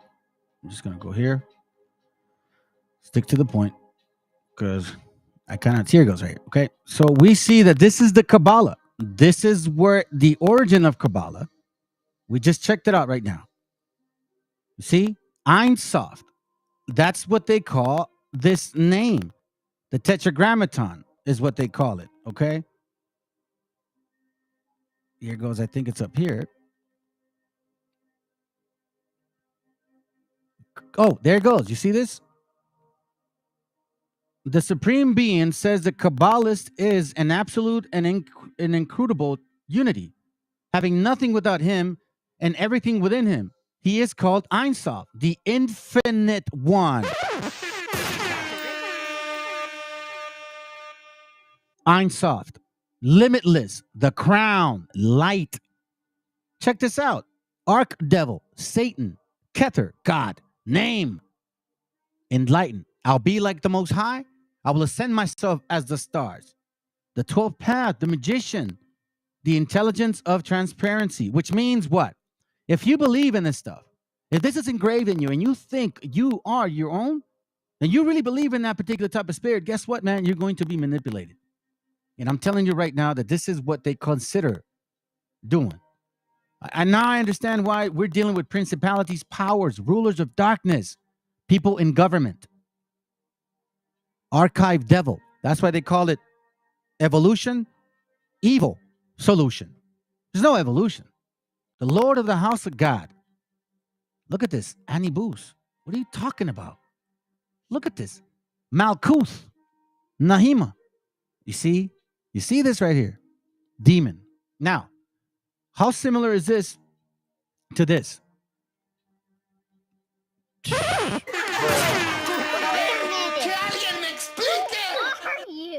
Now you understand how deep the rabbit hole is, family.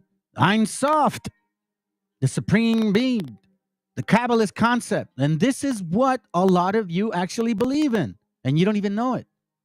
This is what Saint Germain teaches also. The concept of Sophia, this is all part of it. Why do you think I showed you this video? It's important. These things matter, man. Look at this. Now hopefully, this video makes more sense. One of the features of this fourth industrial revolution is that it doesn't change what we are doing, but it changes us. The difference of this fourth industrial revolution is it doesn't change what you are doing. It changes you. If you take genetic editing, right. Just as an example, it's you who are changed. And of course, this has a big impact on your identity. Yeah. And offers certain kinds of possibilities that have to be careful about. You know, when you began to do that kind of gene editing, some people worry that you are changing what it means to be human. That's the problem.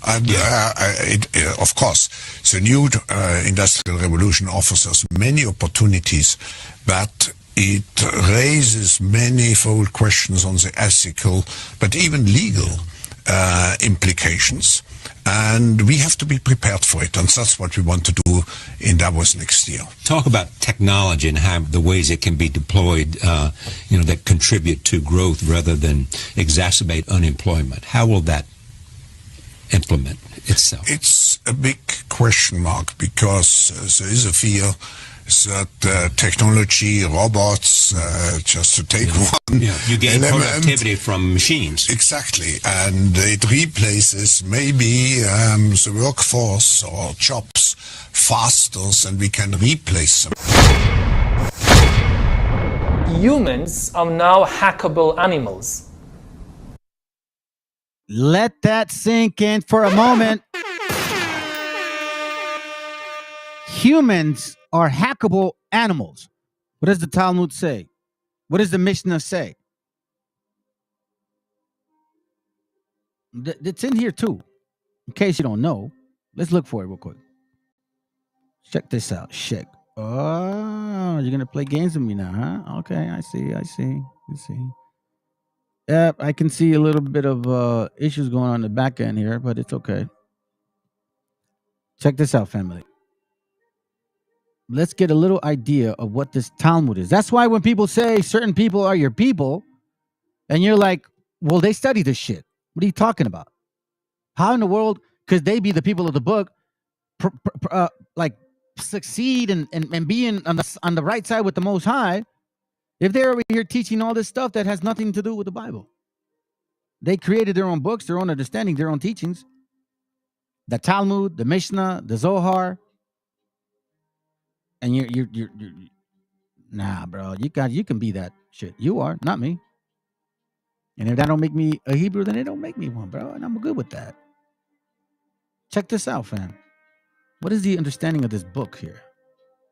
Talmud, Hebrew, signifying doctrine. The Jews say that Moses received on Mount Sinai not only the written law, which is contained in the Pentateuch, but an oral law, which was first communicated by him to Aaron, then by them to the 70 elders, and finally by these people, and thus transmitted by memory from generation to generation. Supposedly oral law. This oral law was never committed to writing until about the beginning of the 3rd century. What a coincidence, right? When Rabbi Yehuda, the holy, finding that there were a possibility of it being laws from the decrees of the student of law, collected all the traditional laws into one book and called it the Mishnah, a word signifying repetition, because it is, as it were, a repetition of the written law. Then the Mishnah was once received with great veneration, blah, blah, blah, blah. We see this here. The Talmud, right, was not written from the get-go.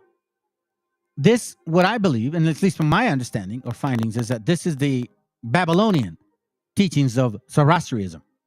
That's where it comes from, family. That's what I'm noticing regarding how they're dividing the actual explanations. They all base it on mathematics. They think that they're going to understand the Most High based on mathematics, which is based human intellect. We understand this, that it doesn't work that way. Let's continue. Remember, you're the animals. Now hackable animals. The whole idea that humans have, this, they have this soul or spirit and they have free will and nobody knows what's happening inside me. So whatever I choose, whether in the election or whether in the supermarket, this is my free will. That's over. Free will, that's over. That's over.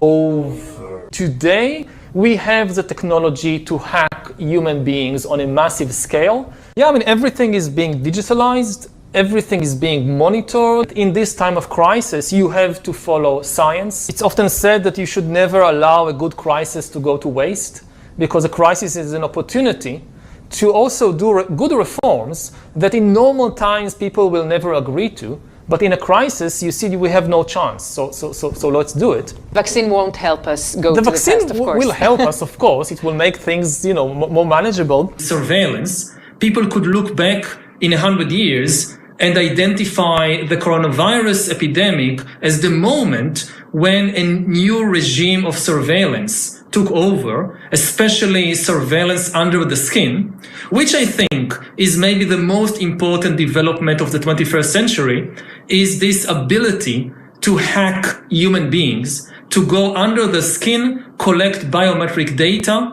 analyze it, and understand people better than they understand themselves. This, I believe, is maybe the most important event of the 21st century.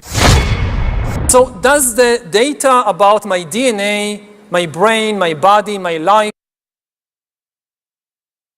Now, what the question is this: why does he have that picture in the back?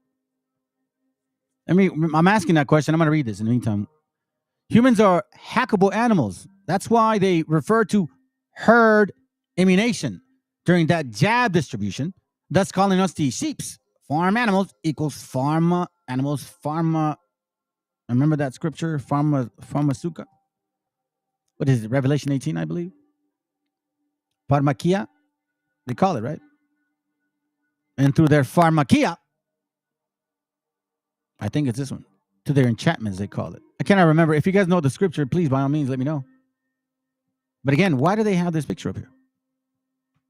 Let me show you something. This is interesting. Okay, this is from that book I was showing you earlier.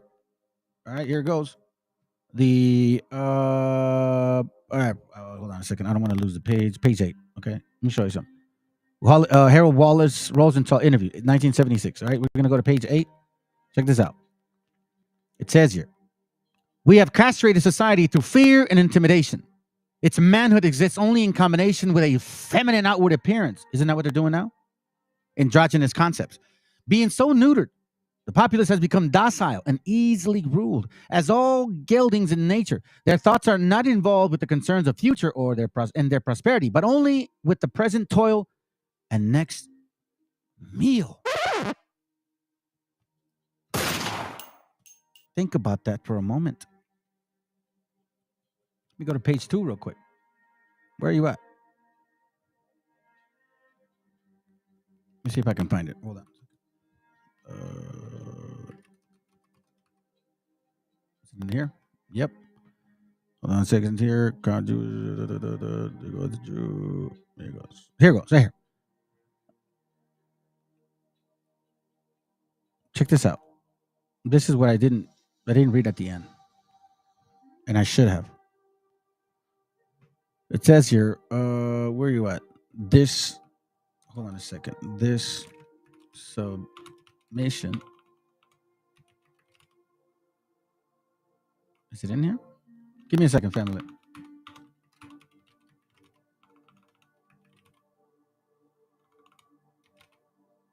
Not in here. Okay, maybe it's on this page. Is it different? Oh, yeah, it is. Okay, page 2. Check this out. So let me go into the... Where is it at? Give me a second. Let me find it here real quick.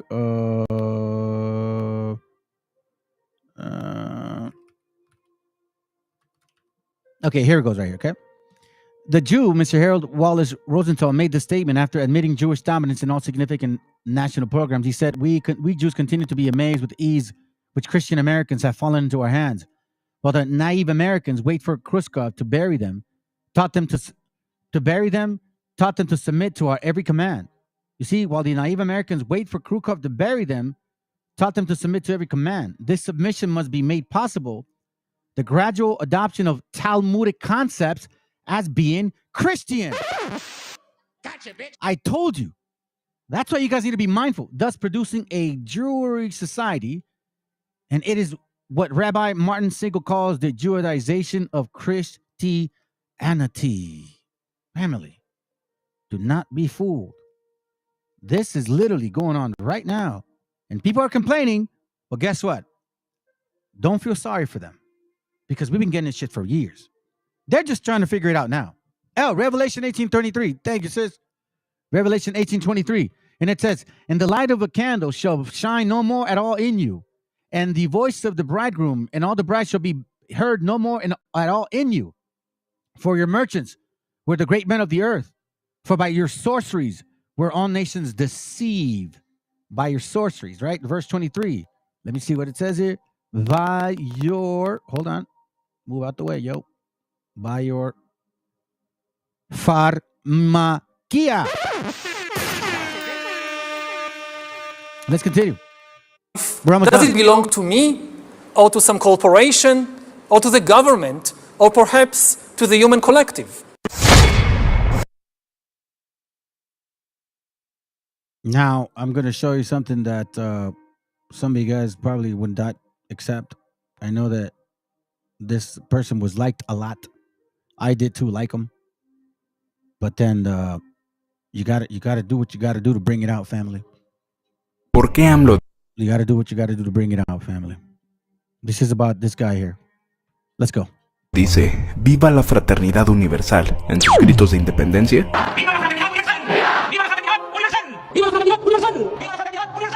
¿A qué se refiere? Mucho se puede especular sobre a quién o quiénes le dedica AMLO ese viva. Incluso hay quienes lo relacionan directamente con sociedades iniciáticas como la masonería. Manuel Jiménez Guzmán, soberano, gran comendador del Supremo Consejo del Rito Escocés Antiguo de México. Y hizo la viva el presidente a la Gran Fraternidad Universal, le tupieron de que era masón. Es masón, se inició la logia, tengo entendido, por la Gran Logia de Tabasco, Restauración. Ok.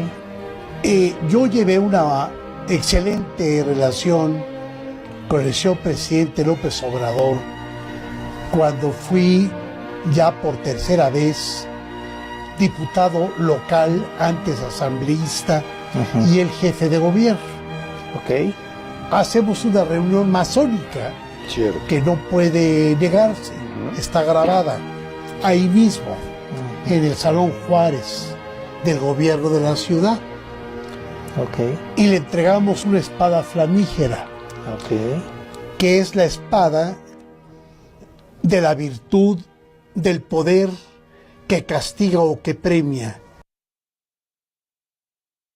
Okay, now you heard him say la flaming sword, they call it. Bro, it blew my mind when I read that. The flaming sword, they call it. Give me a second.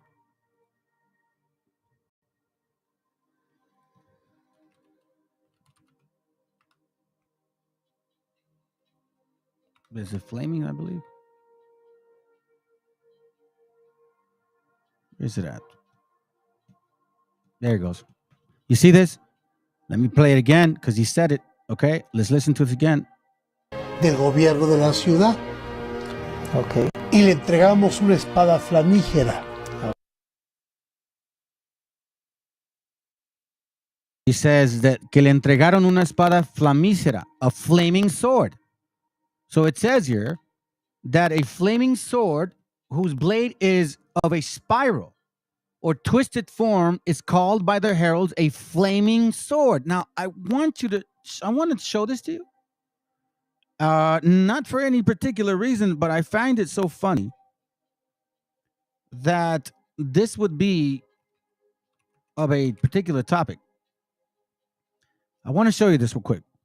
This is from the Mysteries of the Mexican Pyramids. And here we see like a type of, I don't know, but that's what they mean the sword is like. It's swirling like that. It's spiraling around, and that looks kind of like the sword that they're talking about, except it's not like just smooth. It's got shapes on every corner. Here, sharpness. Here it goes. A sword whose blade is of a spiral or twisted form is called by the heralds a flaming sword, like a snake, for its resemblance to the ascending curvature of a flame of fire. Until very recently, this was the form of a Tyler's sword.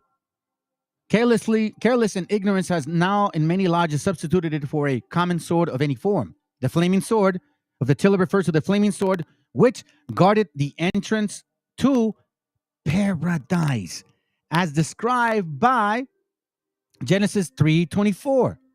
Let's read that real quick, in case you guys don't know.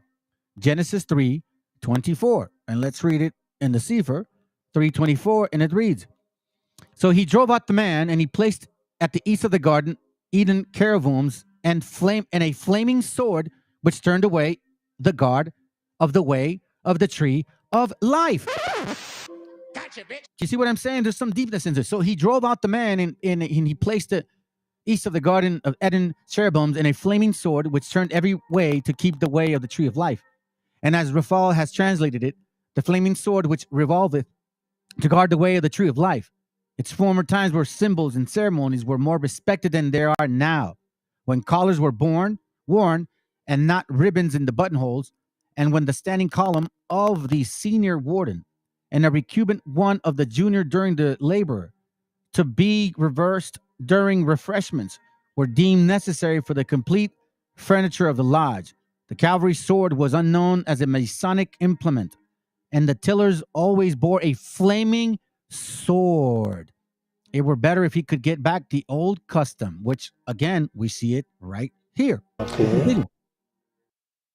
Que es la espada de la virtud, del poder que castiga o que premia, y que solo el jefe de la masonería puede mantenerla. Y está en el libro de la ley. La espada flamígera tiene un significado.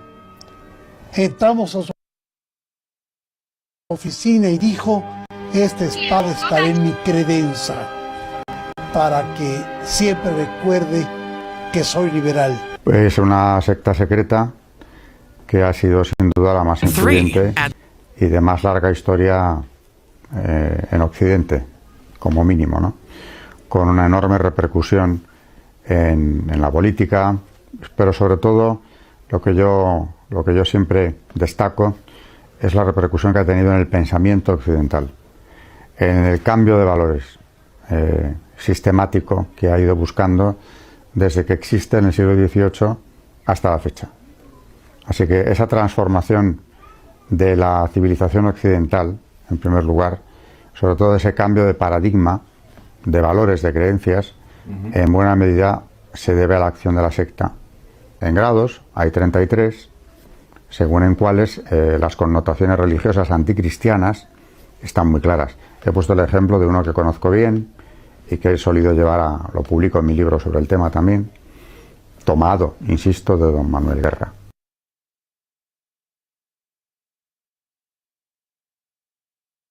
See this, family? It's not a joke.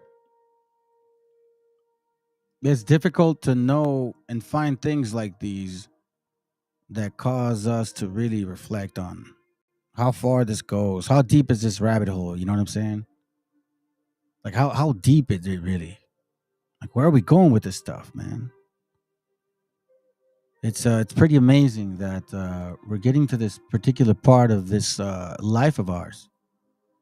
And there's some history to this stuff. You know what I'm saying? Check this out. Brother VTC showed it real quick. Let's go. There's been estimates today by some researchers who have studied that we've lost 90+% of everything ancient in terms of writings and artifacts and describing their story from that region. They literally stole or burned everything. Do you know where they are? They still exist. Where? The Vatican. How do we know that? Because there have been whistleblowers that have talked about what's down there. I'm not going to name any names. Let's just say the library has an entire collection of Maya, Aztec, Egyptian, as well as ancient Sumerian tablets. When archaeologists and researchers look into when they conquered that region and then when they brought everything back, they discussed how it went back to Spain first. How do we know that it ended up at the Vatican? Because the Vatican was the head of the Catholic Church. The Vatican is the powerhouse behind why they went and conquered the Americas. Because in the Maya and the Aztec, there's been estimates today by some researchers who have studied that we've lost 90+% of. See this, fam? It's pretty crazy. What to believe, right? What to believe? Well, you know, it's in your hands. It's technically in your hands at this point to try to understand, man, what your history is about. Some of us come with some kind of message, and a lot of times we don't really know what the message is. You know, those are just facts. Sometimes we just don't know. Sometimes it's just kind of confusing, even for someone like myself that may see things in a certain way, man. And it's like, even then it's somewhat confusing. So, you know, I'm going to end it with a song with a couple messages, songs with messages. Okay, you guys know how I roll. And then that's it. Hopefully it was edifying, man. I hope it was literally edifying, at least giving us an understanding regarding research and how things will become available for you. But you cannot, all of a sudden, if you see something that you don't like, you know, don't do that. We have no choice but to keep going forward. Absolutely no choice.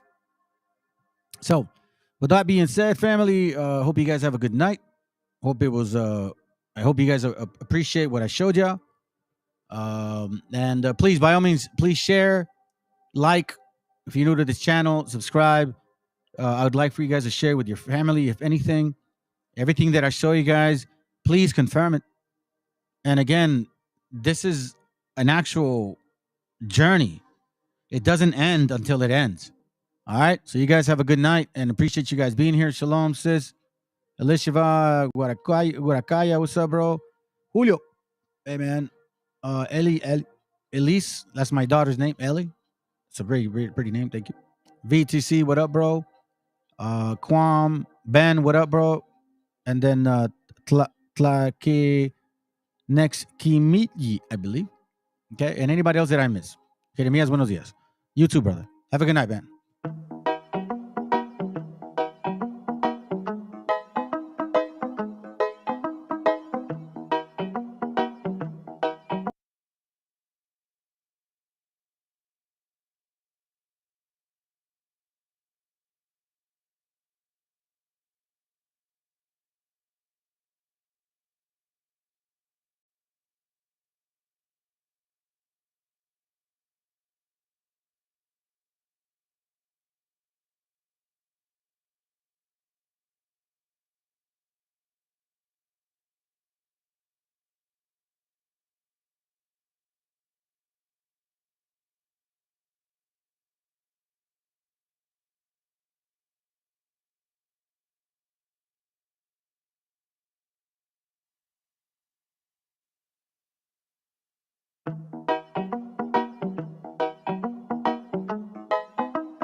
Quiero pensar, pero no puedo, no. El ruido en la ciudad está consumiendo, Quieren pensar sin ni siquiera estar al mando. Tanta publicidad subliminal te está matando. Les cuesta decidir por sí mismos cuál es su bando. Publican sonrisas con el corazón llorando. Quieren brillar, pero sin tener que valerse de tener sus ideas propias. Los veo a todos igual, solo son la réplica de la imitación de una triste copia. Obedece, la vida es un suspiro y envejeces. Te dejas distraer por estupideces y pierdes el eje. Te duele por dentro, entonces te creces, pero aceptas mucho menos de lo que mereces. ¿Y quién te ha dicho a ti que no puedes pensar sobre lo que decís, sobre cómo actuar? Lucha por ser feliz sin a nadie dañar y solo así podrás brillar. ¿Y quién te ha dicho a ti que no puedes pensar sobre lo que decís, sobre cómo actuar? Lucha por ser feliz sin a nadie dañar y solo así podrás brillar. Conserva tu juicio y tu intuición, más activos que el que lucha por lo suyo y no se rinde. Yo ya sé bien cuál es mi misión, y es contarte que el mal por su propio pie pronto se extingue. No caigas bajo su control, pues por la televisión es normal que mal lo pinten.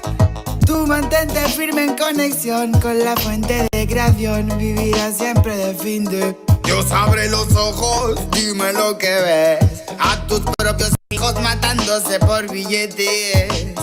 Niños mueren cada 2 por 3. Pa' unos es bendición, con otros por su causa pequen.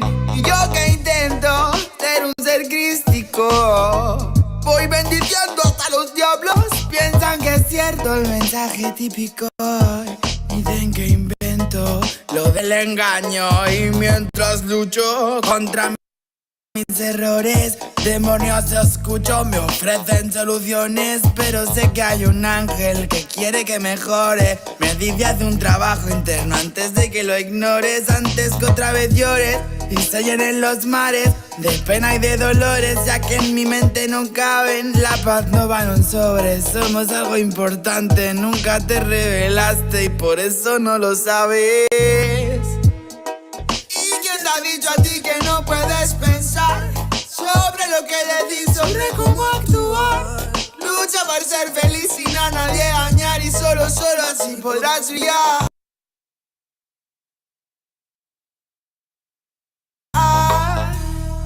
¿Y quién te ha dicho a ti que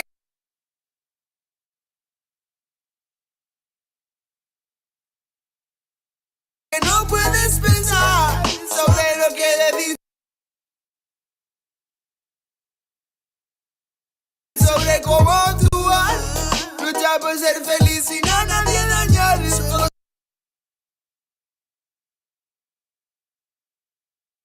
así podrás brillar. Me desperté tan cansado, me sentía mal herido de todo lo que he pasado. No me quita lo aprendido, por dentro me he perdonado, pero casi no me olvido.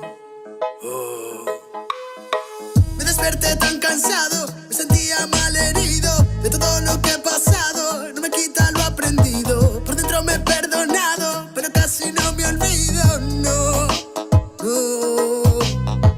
Todos repiten lo que dice el referente, discursos vacíos lejos de ser coherentes. De lo que no sabes será mejor que no inventes, que investigues y no te dejes lavar la mente. ¿Quién te ha dicho a ti que no puedes pensar sobre lo que decís, sobre cómo actuar? Lucha por ser feliz sin a nadie dañar y solo así podrás brillar. ¿Y quién te ha dicho a ti que no puedes pensar sobre lo que decís, sobre cómo actuar? Lucha por ser feliz sin a nadie dañar y solo así podrás brillar. Quiero pensar, pero no puedo, no. El ruido en la ciudad está consumiendo,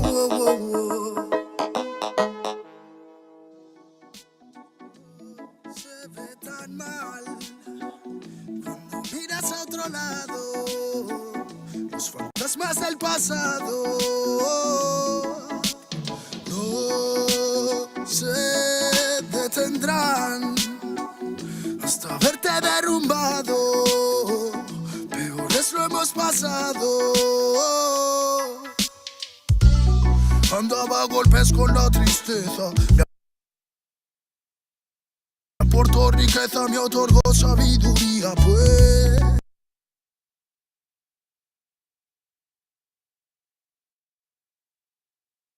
Se dibujaba en todas mis piezas. Yo con alegría le daba color después. La aguja sigue girando. Tiempo parece burlar de mí. Dijo que sanaría esperando, pero creo que la espina aún sigue ahí. Con los dedos no voy palpando. Cierro los puños, escapa de aquí. Agonizando, no me espera el tiempo, no voy a esperar por ti. Nuestras huellas en la orilla se han borrado por la marea. Si esas estrellas ya no brillan, las entiendo pa' que veas. Sea donde sea, bajo la tormenta o dentro de la odisea, donde arañas cubren el cielo de tela, los aviones nadan y los barcos vuelan. Aunque parezca que va bien, no sabes bien si va mal. Besos que pueden doler, ojos que pueden matar. Tengo mi alma en el almacén encerrada, mi corazón está en huelga, mis sentimientos en ámbar. Gente, Calamala dijo que estaría presente. Fallaron como nunca, se fueron pa' siempre. Millones razones pa' vengarme, pero a veces duele más actuar indiferente. Como no quieren ver ahogados, tenemos branquias y cerrados los bronquios como la mente de un guardia. Yo soy la montaña y vine con la cordillera. Más cojones que tu ganga tiene una madre soltera. Tú cúbrete si suena mi tu. A mi lado tengo soldados fumando de su palulú. Ni un conjuro de grimorio me lo salva del velorio. Pa' tener pila valorio se matan vestidos de emporio. Y yo no quiero una pistola, estoy soñando que la vida que quería me llega a tiempo. Desde que yo la vi sola, loco ando. Vino a verme cuando el sol se estaba poniendo y se dejó una pluma y se perdió en la bruma. Nunca se despidió de mí, nunca se despidió de mí. Vivo en un mundo que parece roto y sé que no, porque todo es perfecto y lo debo plasmar. Me fumo un trocolor tras otro y lo veo todo otro color. Me siento libre porque vuelvo a conectar. Mi gente sufre y no lo puedo evitar, más que dándole consejos siempre desde la humildad. Es su camino hacia la fraternidad. Solo puedo que enseñarles a respetar y amar. Con esta bendición, como no voy a aprovechar los códigos que llegan, los tenemos que aceptar. Si me reencarné fue para ayudar y no para malgastar mi tiempo en beneficio del mal. En la unión nace la fuerza y eso nos hace juntar las ganas que siempre tuvimos para iluminar a la gente que se le ocurra y la malla armonizar. Vinimos para dar fuego a la que no nos va a quemar. Arda y por dentro la llama, no puedo contener la ras. Churruscao el corazón, el armazón no puede llegar a pesarme más. Si abro la boca, tu tumba al suelo, me muelo a diario y sobrado de gas. Escupo ristas perfectas, baladas de versos eternos, no mueren jamás. Cuando acabe mi condena, me vi muy solo y perdido. Cada vez más negra la flema, más elegante el problema, pero planté cara a todos mis enemigos. Recuperé las ganas, las fuerzas y el garbo. Dedico requiems a mis diablos, que aquí estoy vivo de milagro. Delicadas flores crecieron entre los cardos. Me dicen vienes más delgado que de costumbre. Será de tanto que he bailado en el alambre, que a tanta pena es mejor no ponerle nombre. Llevamos la música en vena, nuestra sangre.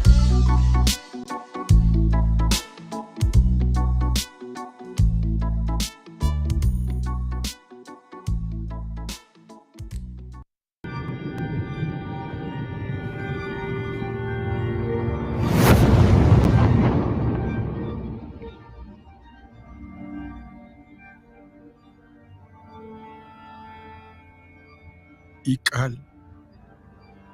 Hijo, abre los ojos.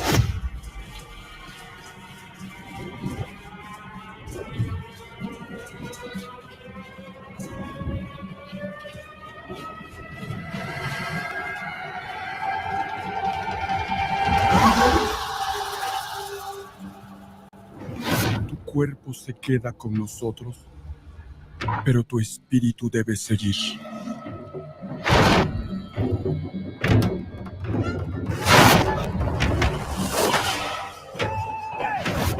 Busca la luz. Aléjate de las sombras. Deja que nuestro dolor sea tu fuerza. Desde aquí iluminamos tu camino.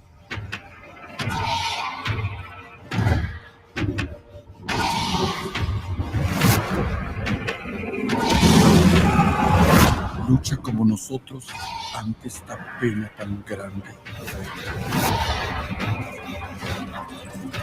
Yo soy tú. Tú eres yo.